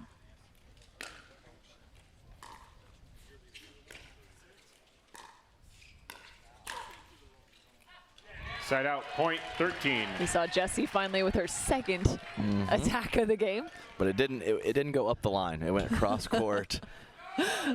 Calculated. 13-16.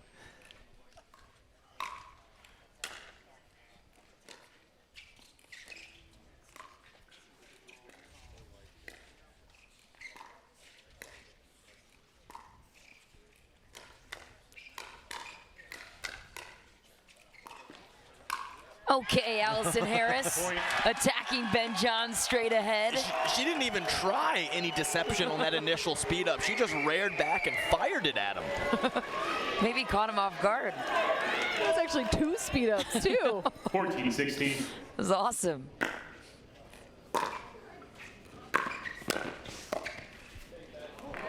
That's great cover from Ben Johns, as Jesse Irvin was in a very, very bad spot after that return in terms of getting forward to the kitchen line.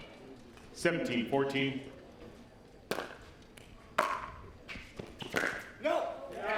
Side out, point 15. Early call for Tyson McGuffin. That's been one of the things that it's been a little tough just in terms of making sure those are 15-17. actually landing instead of a paddle touching them. Side out, point 18. Third shot miss for Allison Harris. Yeah, she knew it right away. These players so good with their touch and feel. 18, Once it leaves the 15. paddle, they know.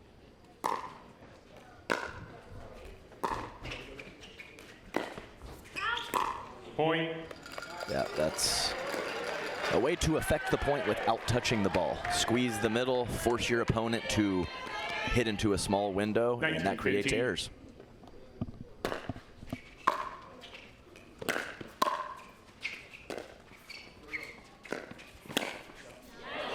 Point. It's so hard to stop him. Just when there's a moment of hesitancy on this ball right here, Ben Johns immediately pounces. Game point, Chicago.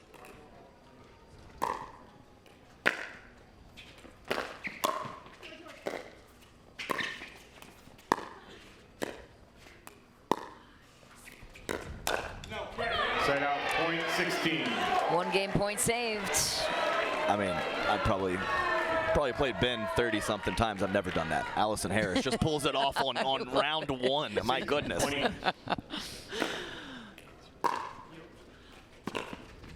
Side Oh out. no, 20. anonymous third from Harris. It's a tough one to give up.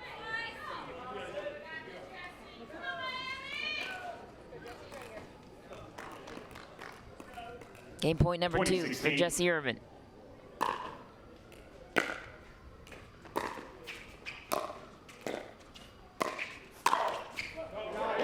Side out, point. It's a bounce off the 17. tape. Miami down 3. It's the serve back. Nice combination from Tyson, putting it behind Ben so that he couldn't get to the middle for the next shot, able to find Jesse Irvin.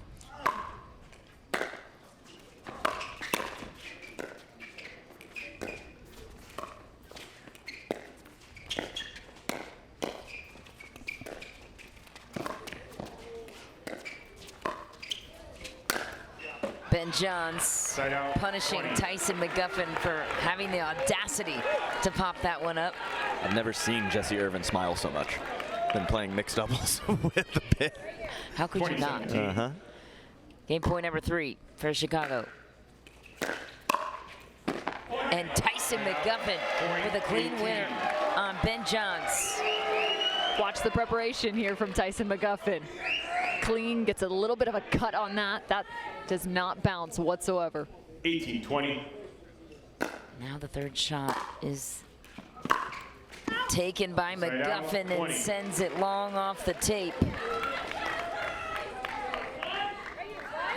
Serve returns to Chicago. They have to win on their serve. They're stuck on 20 for now.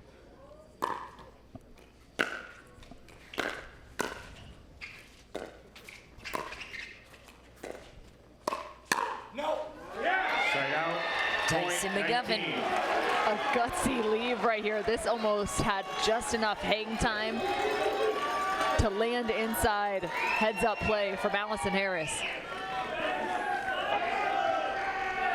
Down one. This third has to be good for Miami off the return of Ben Johns. He goes to Allison Harris. Tyson McGuffin has to overstep, or feels like he has to, because she's missed the last couple.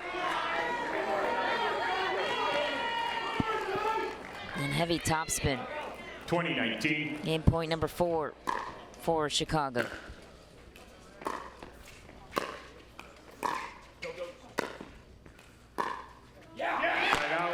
They'll save another. Miami still alive. They tie it up 20-20. Win by 2, win on your serve. 20-20.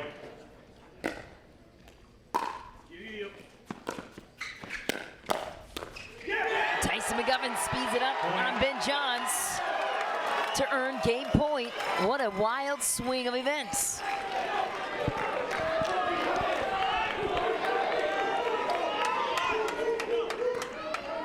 21-20.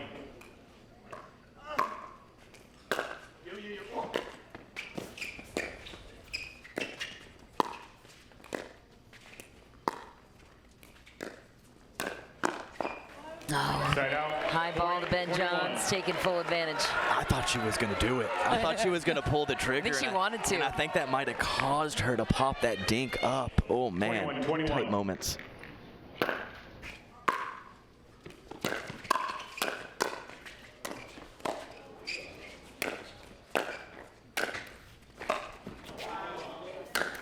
Oh, Ben Johns goes right back to the well, cross court.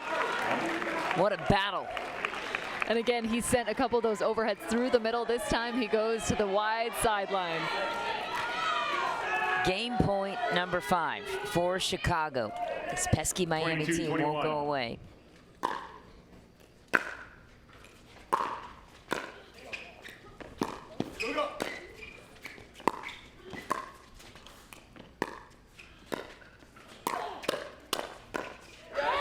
Jessie Irvin got the shot she wanted down the line, sets up Ben Johns, and Chicago took 5 or 6 tries to seal it, and they will. A really nice play to close out that final point. Jessie Irvin, this is what we talked about in the beginning, her dinking. Look at what it created right here. The big pop-up, her speed up the line, and the cleanup from Ben Johns. Chicago takes a 2-1 series lead on Miami. All the pressure falls on Federico Straxrud and Hurricane Tyra Black. Tyson McGuffin, yes, that's the reaction you will get when they battled so hard to come back down 2016. Fended off 5 or 6 game points. What a battle. Cameron Blackwood is with Ben Johns and Jessie Irvin, who survived game 3. Thanks, Misha. Another close one. Had the lead. They start to creep back in. Newer partnership over there, especially with Allison Harris just coming on board. So in a newer team, what are you looking to focus on playing against them right away? Yeah, you know, new player, never seen her before. She definitely played well, got a lot of balls in. Mostly, I think it's just important to kind of play the game you're used to. You know, you're not going to make many strategy changes when you don't really know the players or the partnership that well. But yeah, no, they played really well, and obviously the free scoring, I think, came into play there. But yeah, happy, you know, we could buckle down when we really needed to. And towards the end, not much discussion there on the timeout. You were just really sitting with yourself on the court. But I'd like to know what was going through your head in that moment to make sure you guys got this 2-1 lead. Yeah, I was just telling myself to be better. That's basically the only thing I ever tell myself if I'm not making my shots, is to just be better and to kind of lock in and get more focused and get more disciplined. But definitely getting a little frustrated with myself. It happens, but happy to be able to pull it out. Slice take the first mix, go up 2-1. We'll be right back with the next mixed doubles. Don't go anywhere. Major League Pickleball by Margaritaville, brought to you by Michelob ULTRA.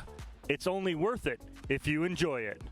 Knockaround, quality shades that won't break the bank. Cirkul, your water, your way.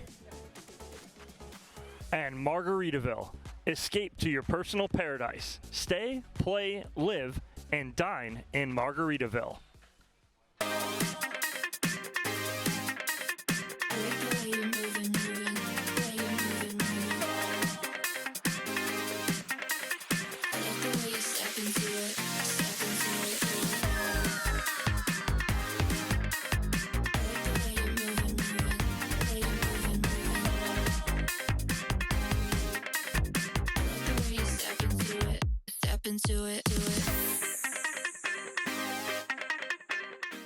Introducing Skechers Pickleball, the official footwear of Major League Pickleball. They're ultra lightweight and responsive for incredible speed. They have Goodyear rubber outsoles with a specialized pickleball design for increased side-to-side stability and agility. Plus, they feature shock-absorbing foam and Skechers' famous relaxed fit design for incredible comfort game after game. Conquer the court in comfort. Skechers Pickleball, the official footwear of Major League Pickleball. Thanks. Jake from State Farm, I really need to know. Go spicy or go home, right? What? No.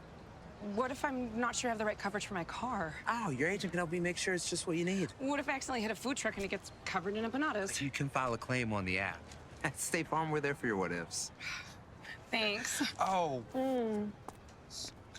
That is too spicy. That's for you. Like a good neighbor, State Farm is there. Call or click to get a quote today.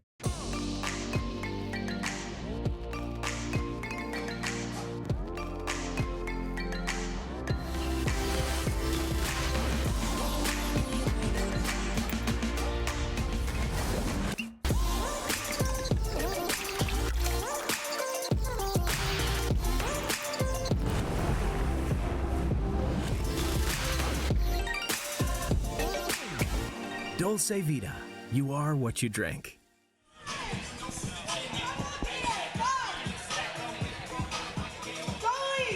This one is coming down to the wire between the Chicago Slice and the Miami Pickleball Club in our second and final quarterfinal match of the night. Was slated to start at 6 p.m. Didn't get on court until 6:30 due to the Dreambreaker. Here's the Moonlit show we are putting on in Atlanta. This is season 2. It's a heck of a shot and heck of a camera. Wow. Here we go, players. Eagle eyes at him. Game 4, What time kind of in. moon is that? 0-0.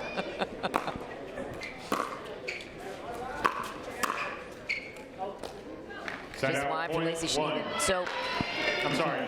Point. what's the X factor for both of you after this serve? 1-0. Staxrud and Hurricane Tara Black coming together for Miami. And Eric Lang and Lacey Schneeman from Chicago. So for me, it is the pressure of knowing they have to win, even though they are the one mixed team for the Miami Pickleball Club. They do not seal this deal. We will not be headed to a Dreambreaker. They have to step up.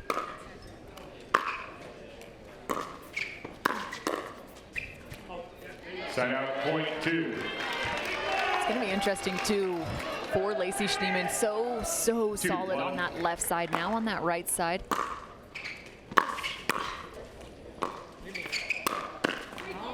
Side out, point 2. And not to mention, you watched her after the gender doubles. She was pretty distraught sitting on the bench. You saw her hand on her head, a little frustrated. So in terms of a mental space right now, this is where she's going to have to be really, really tough. I don't doubt that she has the ability. Staxrud big on the forehand. He knows he needs to be big in this one. Yeah, and the thing is Schneeman, she's just not a total grinder. She has great offense, great power and hands. So can she be a rock, or can she find a spot to attack Federico in front of her? Also fun to get a chance to see Eric Lang on the left side. What kind of offense and defense can he create? Here's a good look at it.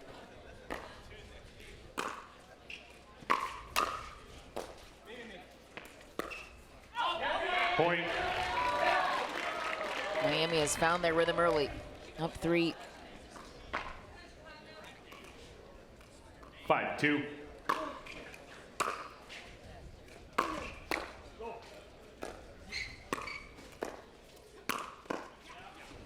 Side out, point That's the ball that 3. you're talking about right there. Even though they haven't necessarily solidified themselves up at the kitchen line, her ability to add pressure from that forehand is going to be pivotal.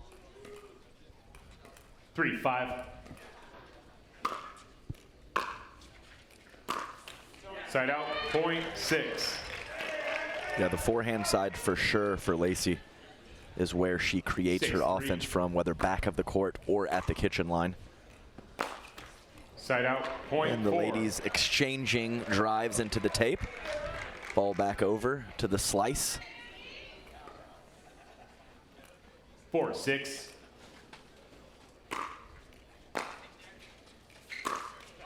Side out, point 7. This is where, again, I always talk about some of the adversity that Major League Pickleball in terms of the format, and I love the adversity that it creates, is that there's no rhythm. You have to sit for 2 games.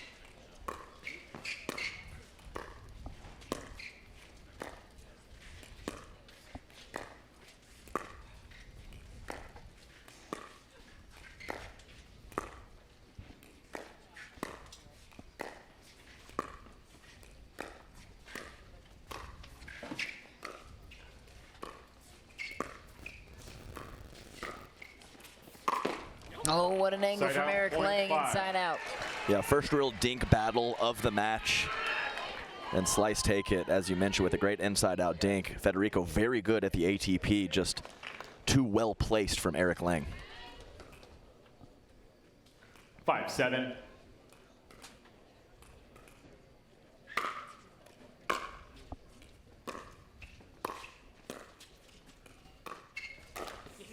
Side out, point 8. Yeah, completely fine with that from Eric Lang, looking to use his length and punch that backhand to an opening into the 8-5. middle of the court.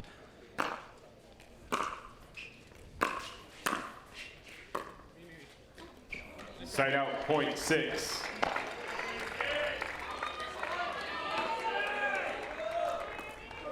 Six, 8.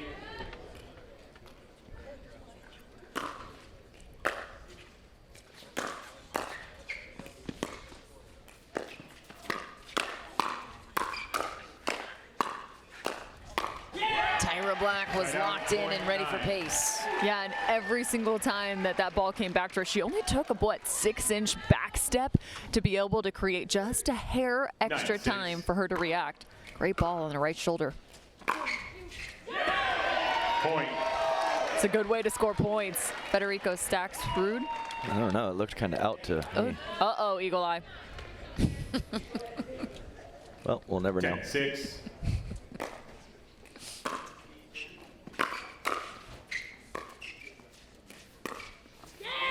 Side out, point That's 7. the offense I was talking about on the right side of Lacey Schneemann. She does such a nice job holding, and she also has a little bit of a unique motion. If you watch her elbow, it's pretty bent. A lot of times you'll see almost more of a circular motion. She really drops that straight down when she's up at the kitchen. Yeah, a lot of deception from her on the forehand side. She can manipulate the ball a lot of different ways, and a quality drop right there, forcing Federico Staksrud into an 8-10. outstretched forehand.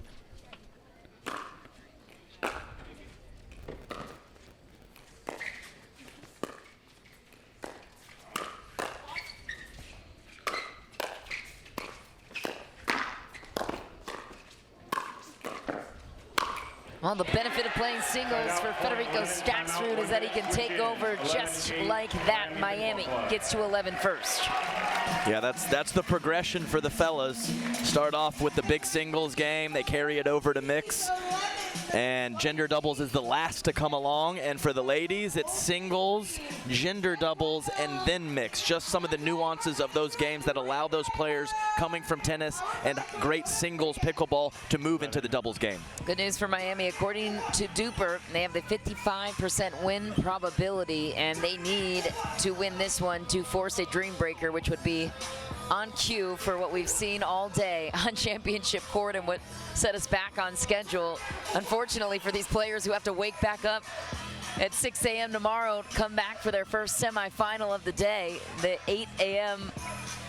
match awaits. 15 seconds. It is also nice. We've been talking so much about the format of Major League Pickleball. This is different. Now, it is a long day for these pros, but it also, you're not having to play 2 out of 3 in terms of traditional format. You're not playing mixed and then doubles and singles and long day. So it's a little different, a little less wear and tear on the body, but nonetheless, the mental capacity that this tournament requires is extensive.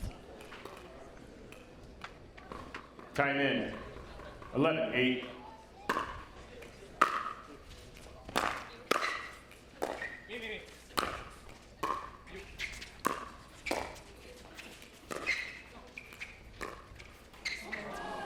Yeah, I would completely agree with you, Cam. In my MLP experience, less physically demanding, more mentally demanding. Interesting.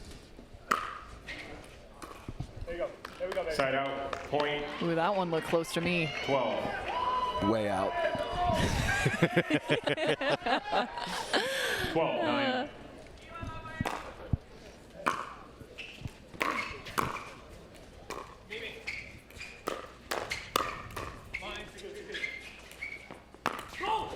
Oh, she almost got it. Is she okay? Side out, point 10. Hurricane Tyra Black knows no bounds. She should be a gymnast. Really? The amount that she does the splits is rather phenomenal. 10-12.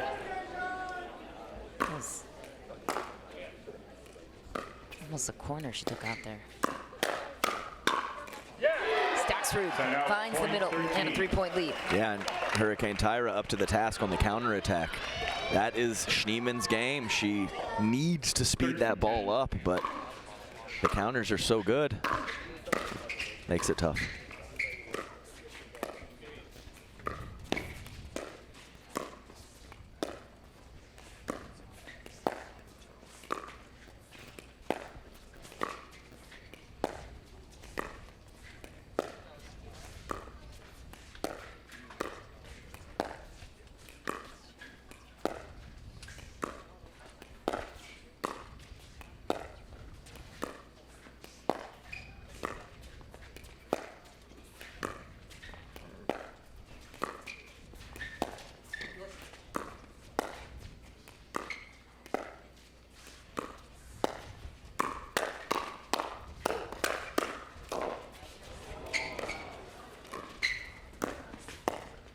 Point of the match. Side out, point 11. My eyes hurt from watching that one. Just don't blink throughout the middle of this rally. You kept wondering when the speed up was going to come. That was an epic save right there from Federico. 11-13. And Tyra Black can't believe they lost that point.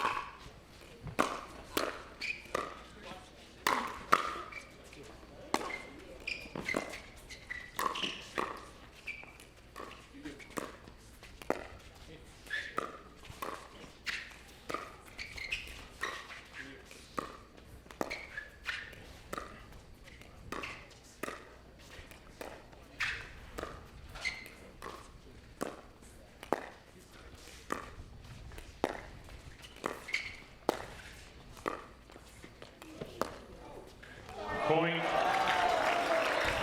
Well, right when I said Lacey Schneeman needs to speed up because it's such a big part of her game, she hits about 45 dinks in a row very consistently. So Lacey Schneeman showing some versatility and consistent play. 12-13.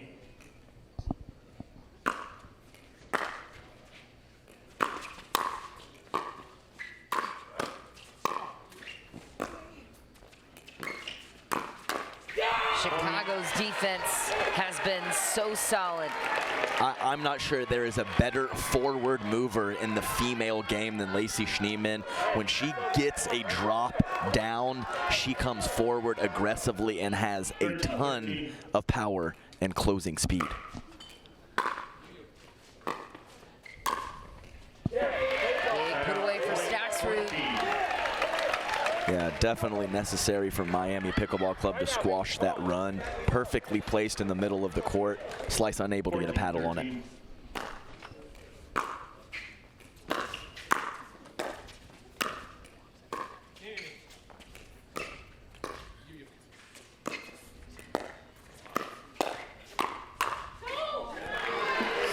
you call getting jammed up. Fed trying to find that. It continues to pass over to his right shoulder. He has to stick with it and ends up pulling it long. 14-14.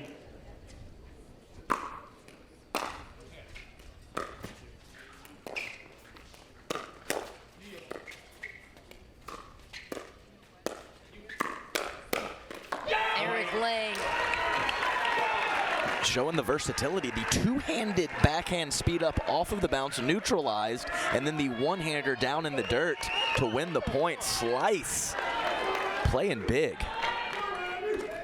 15-14.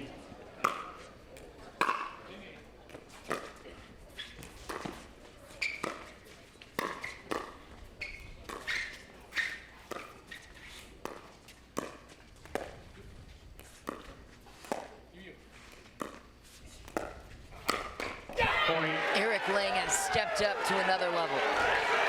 Timeout, Miami. Watch the move. Oh, I'm sorry, Adam. No. Watch the move right here. Again, what's happening is that there's so much action off that forehand from Lacey Schneemann, and Hurricane Tyra Black is trying to short hop that ball. It is a really tough touch play for Hurricane Tyra. If you get just an ounce too much pop off your paddle, you're in trouble, which is exactly what happened right there. Miami calls a timeout. A much more desperate looking team than we saw at the start of this game. They were well in control, up 11-8 at one point, and now that lead has disappeared. Chicago in full control, up a game, up 2 points. How do they swing the momentum back on their side without panicking? That is the question. Lacey Schneemann and Eric Lang will try to do the opposite. 15 seconds. Miami, no more timeouts. But really, the last handful of points has been very traditional doubles from the Chicago Slice, where we have Eric Lang picking a spots when to come over, and Lacey Schneemann playing a very consistent dinking game. 16-14.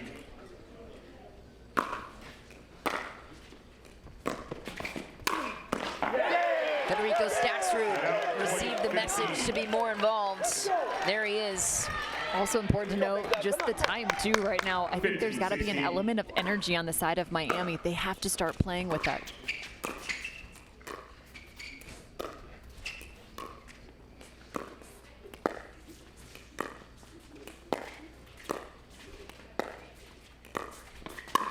Federico Staxrud not once but twice. Because remember, we've seen how many cross-court dink rallies that have gone 20, 30 contacts across the net. Those can kind of lull you into a 16. slower pattern and mentality. Side out, point 17. Oh no, miss serve once again. Adam, what is going on? Contagious. Eric Lang will take advantage. 17-16. 1 point lead. Serving back to Federico Staxrud.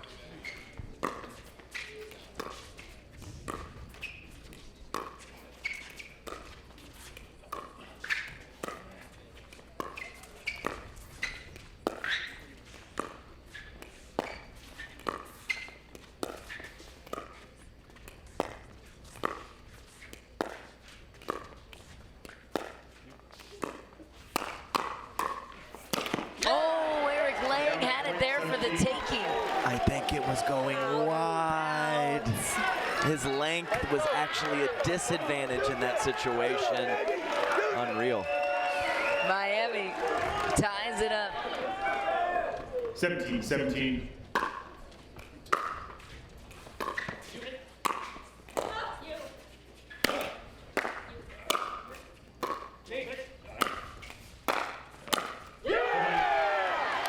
And it's the forehand of Hurricane Tyra Black from the baseline. You want to talk about having some tennis skill?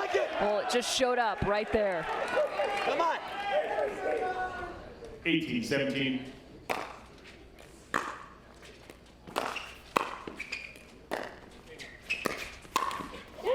Side out, point 18.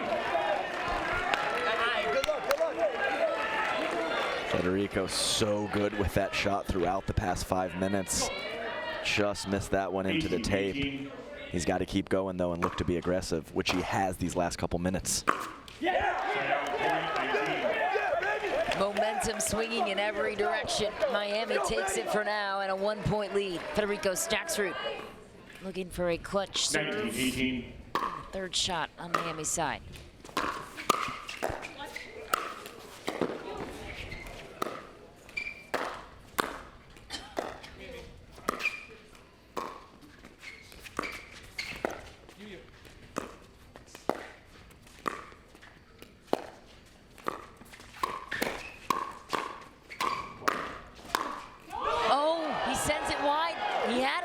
Incredible hands from the slice, and the inability to put the ball away is wreaking havoc right now for the Miami Pickleball Club. This is crunch time.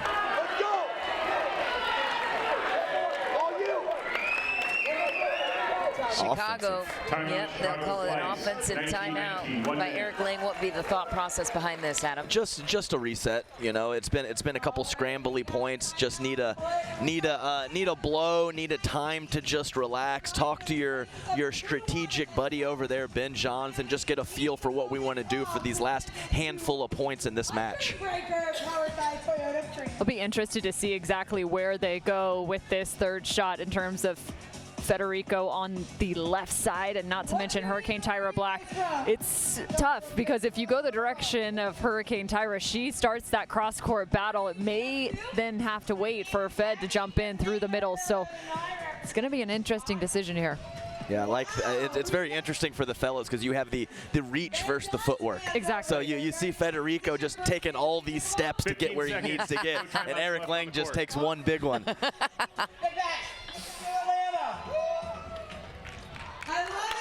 Eric Lang will serve at 19-all. Miami time in. Looking to survive and stay alive.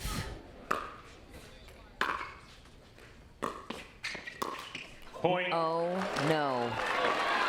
Yeah, I would have returned to Lacey as well, but she came up with a very nice drop, making Stacksrud thinks he had a chance to be offensive. Match point for the Chicago Slice.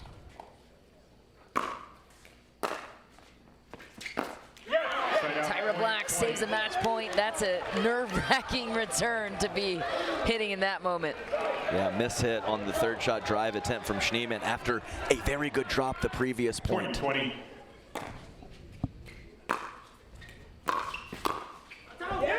It's out. Miami recovers a game point.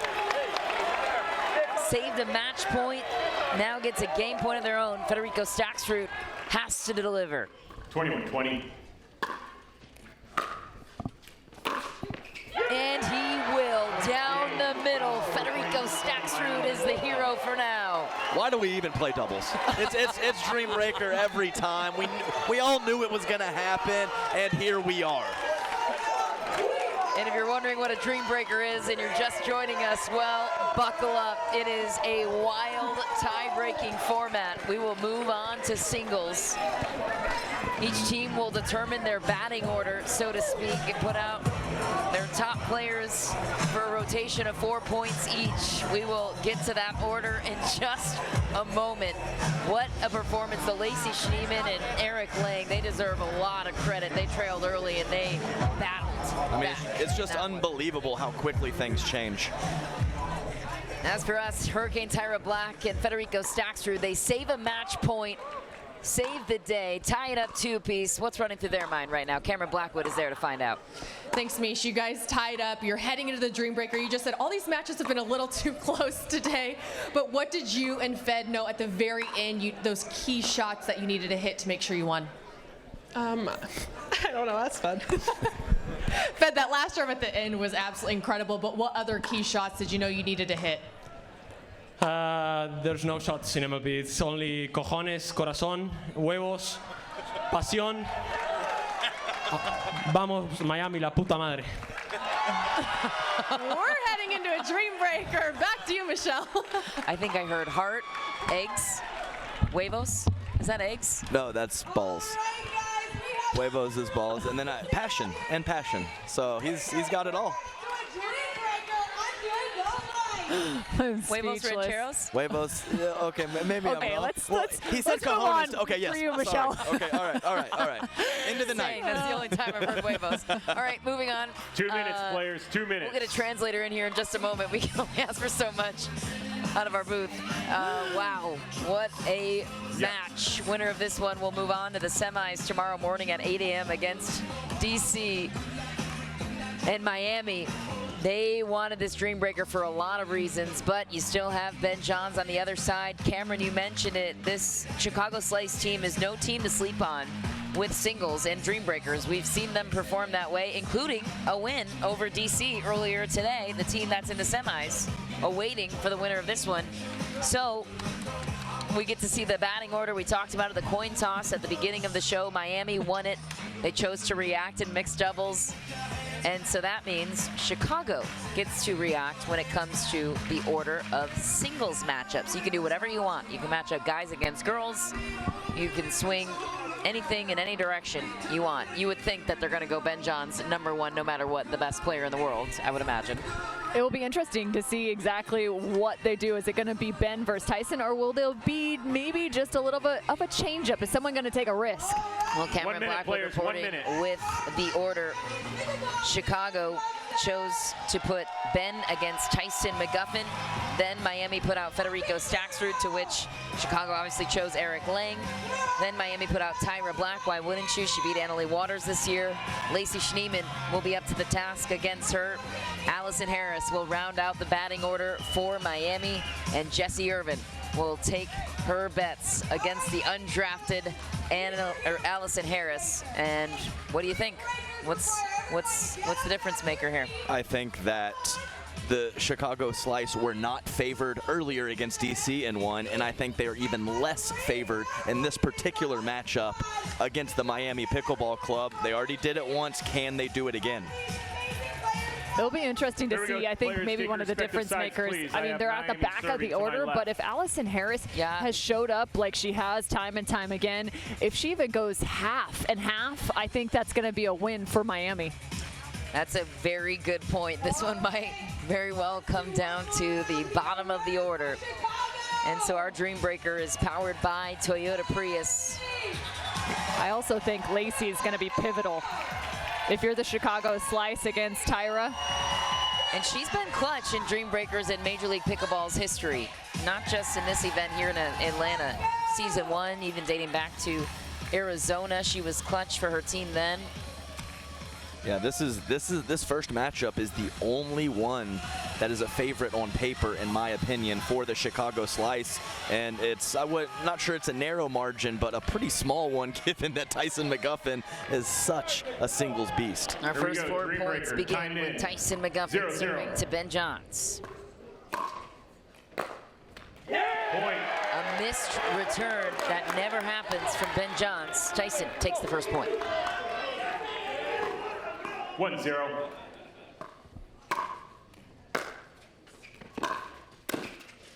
That's an impossible angle from Ben Johns. I mean, one of the best skills that he has is his ability to control the kitchen line in singles. You see that great volley back cross court. 1-1.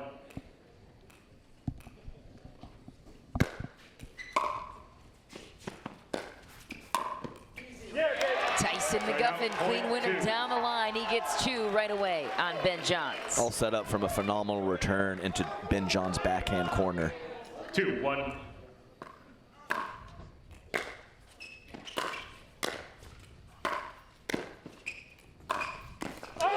Tyson McGuffin gets 3 points on Ben Johns. What a lead for Miami. Yeah, and he just went full out on the passing shots. Didn't even look to get into the cat and mouse. That's almost what you have to do when you're in these mini games of 4 points.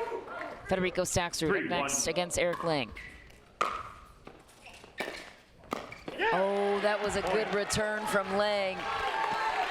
Yeah, Fed wanted a forehand really bad, was unable to get it, but still came up with a huge two-handed backhand, dipping down low on Eric. 4-1.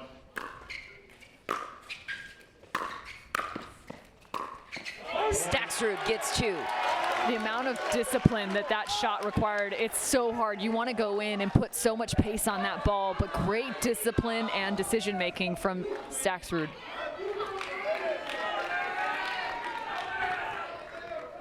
5-1. Point. 1 more point to go. This would be a critical lead for Miami. Yeah, and I know he missed that return coming in, but I think Eric has to come forward as much as possible. Ground strokes have fed too good. Federico Staksrud. 1, 2, 3, 4. Count them up. This one got the crowd on their feet all the way in the left corner. What an angle. 7-1. Point. Hurricane Tyra Black gets a serve out, and Lacey Schneeman misses. Yeah, I believe every competitor for the Chicago Slice has missed a return on their rotation so far. 8-1.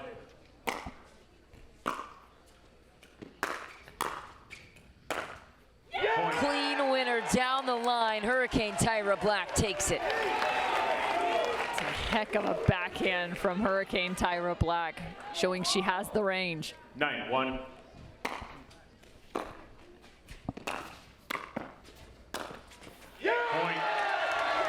Some more range there on the backhand roll down the line. But I mean, if you think about the numbers, they have a top 3 female and 2 of the top 3 male singles players out there.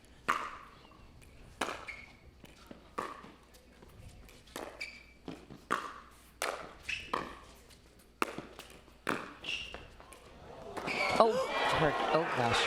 Oh no. Side out, point 2. She okay? All right. What a pop-up. Take a breath. Oof.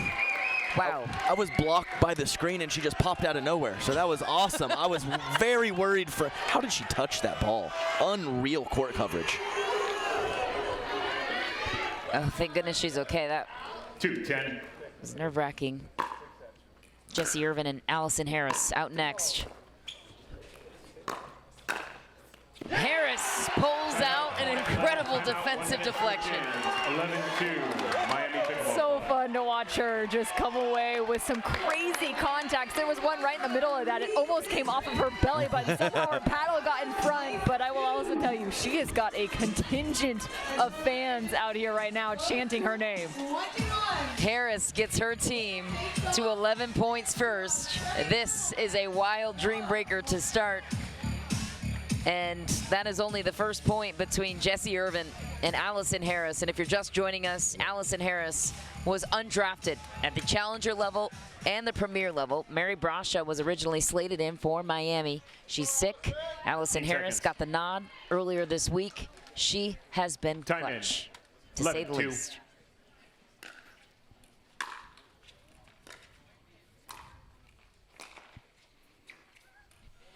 Side out, point 3. There's a point for Jessie Irvin. The Chicago Slice will take any momentum they can find. 3-11.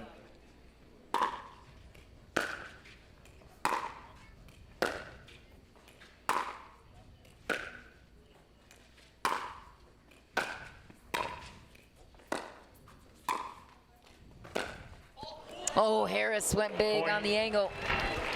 And she had to. She was caught in a tough position right there. Jessie closing down the line-to-line ball. That's the only place she had to go. Big ground strokes, very deep in the court from Jessie Irvin. 4-11.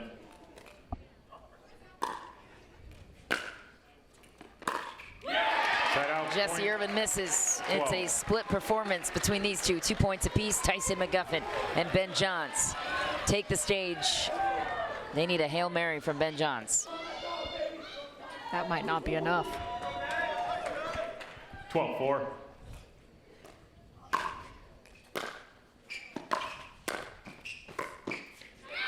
Ben gets one. Point 5.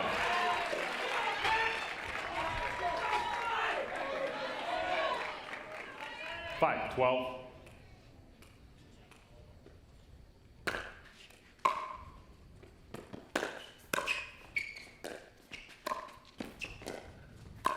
Tyson with some clean cut angles steals a point back.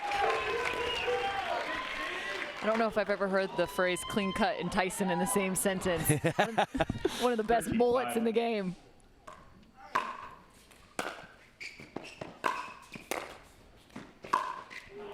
Side out, point 6.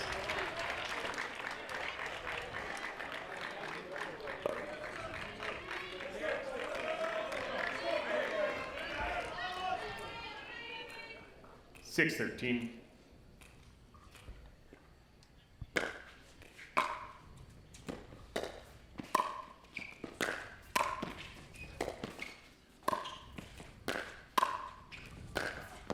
Ben Johns, clean winner, cross court. He steals 3 on Tyson. Had to have it. Still a gap, but a more narrow one. Eric Lang takes the stage against Federico. He got no points in the first rotation. 7-13.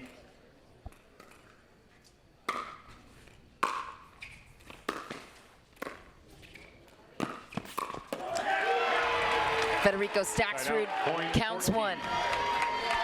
Well, that's so tough. You got to go hats off just for the amount of effort you saw out of Eric Lang to chase down that ball.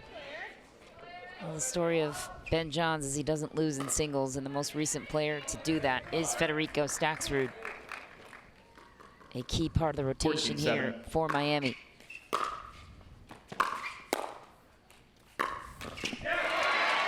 That's 2 for Federico Staksrud. I mean, groundies, it doesn't matter at the baseline, from the midcourt, wherever, on both sides are just so clean from Fed. 15-7. Side out. Gives one away. Eric Lang will take the break. Yeah, I did that. 8-15.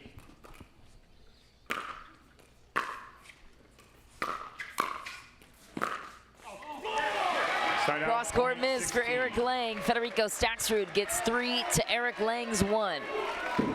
Next in the order, Lacey Schneeman and Tyra Black. Lacey got 1 last time. Tyra got 3. Miami closing in on a match win here. Tyra Black is clutch.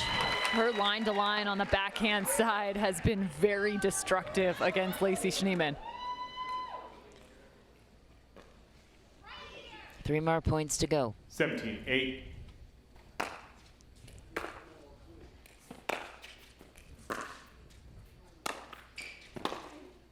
What a response from Lacey Schneeman. Side out, point 9. Oh, this is interesting. They're going to say she accidentally dropped her paddle in the kitchen right there. Oh, no. That's Nope. silly. Yeah, ball's dead. Ball's dead. I like that she goes to tie her shoe, though, casually. Like, I meant to be here, Is that a guys. playoff I meant to be here. Smooth. I was wondering if that was Heads up play, Lacey. 9-17.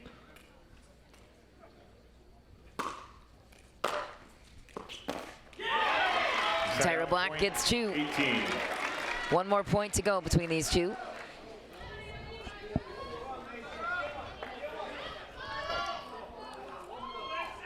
(18-9).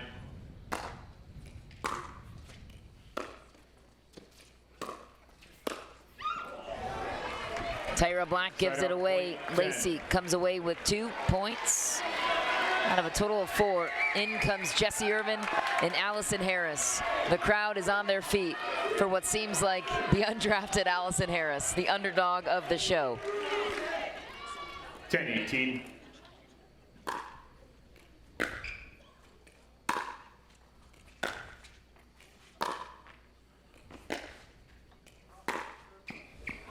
Side out, point. Deep for Jessie Irvin. Miami is 2 points away from taking this quarterfinal match. 19-10.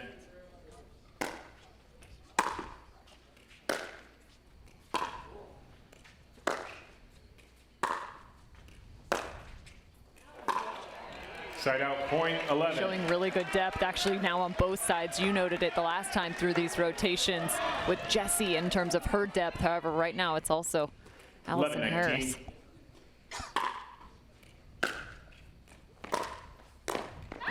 Jessie Irvin gets 2. That's clutch for Chicago. Yeah, great angle from her from the back of the court in a tough position. 1 more point to go. 12-19. 7-point gap for Chicago. And a missed return will give Jessie Irvin 3. Now Chicago is banking on a miracle and then some from Ben Johns and Eric Lang to follow. The next 4 points will be crucial. Miami could end it here on Tyson McGuffin's terms. 19.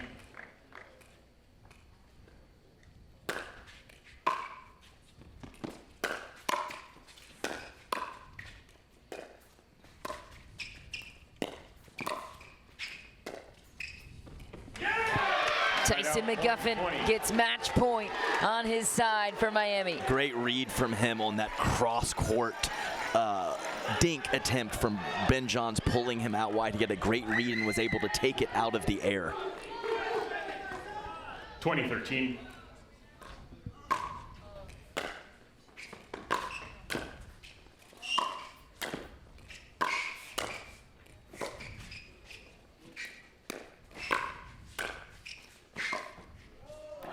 What a play from Ben Johns, working McGuffin laterally. Tyson doing such a solid job moving laterally right there, chasing down about 4 consecutive balls from right to left. 14-20.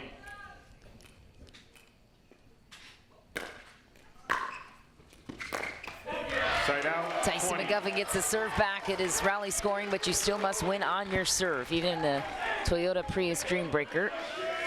Match point number 2 for Miami. Can Tyson McGuffin pull it out?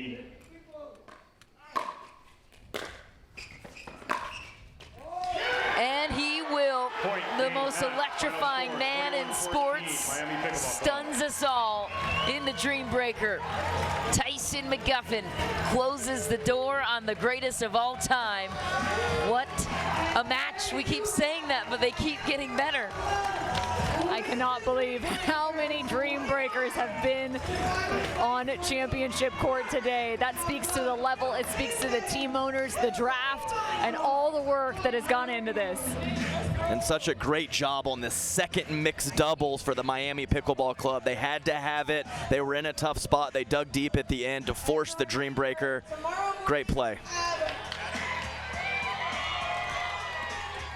The Miami Pickleball Club, they are through to the semifinals, and they will meet DC as Riley Newman awaits his opponents.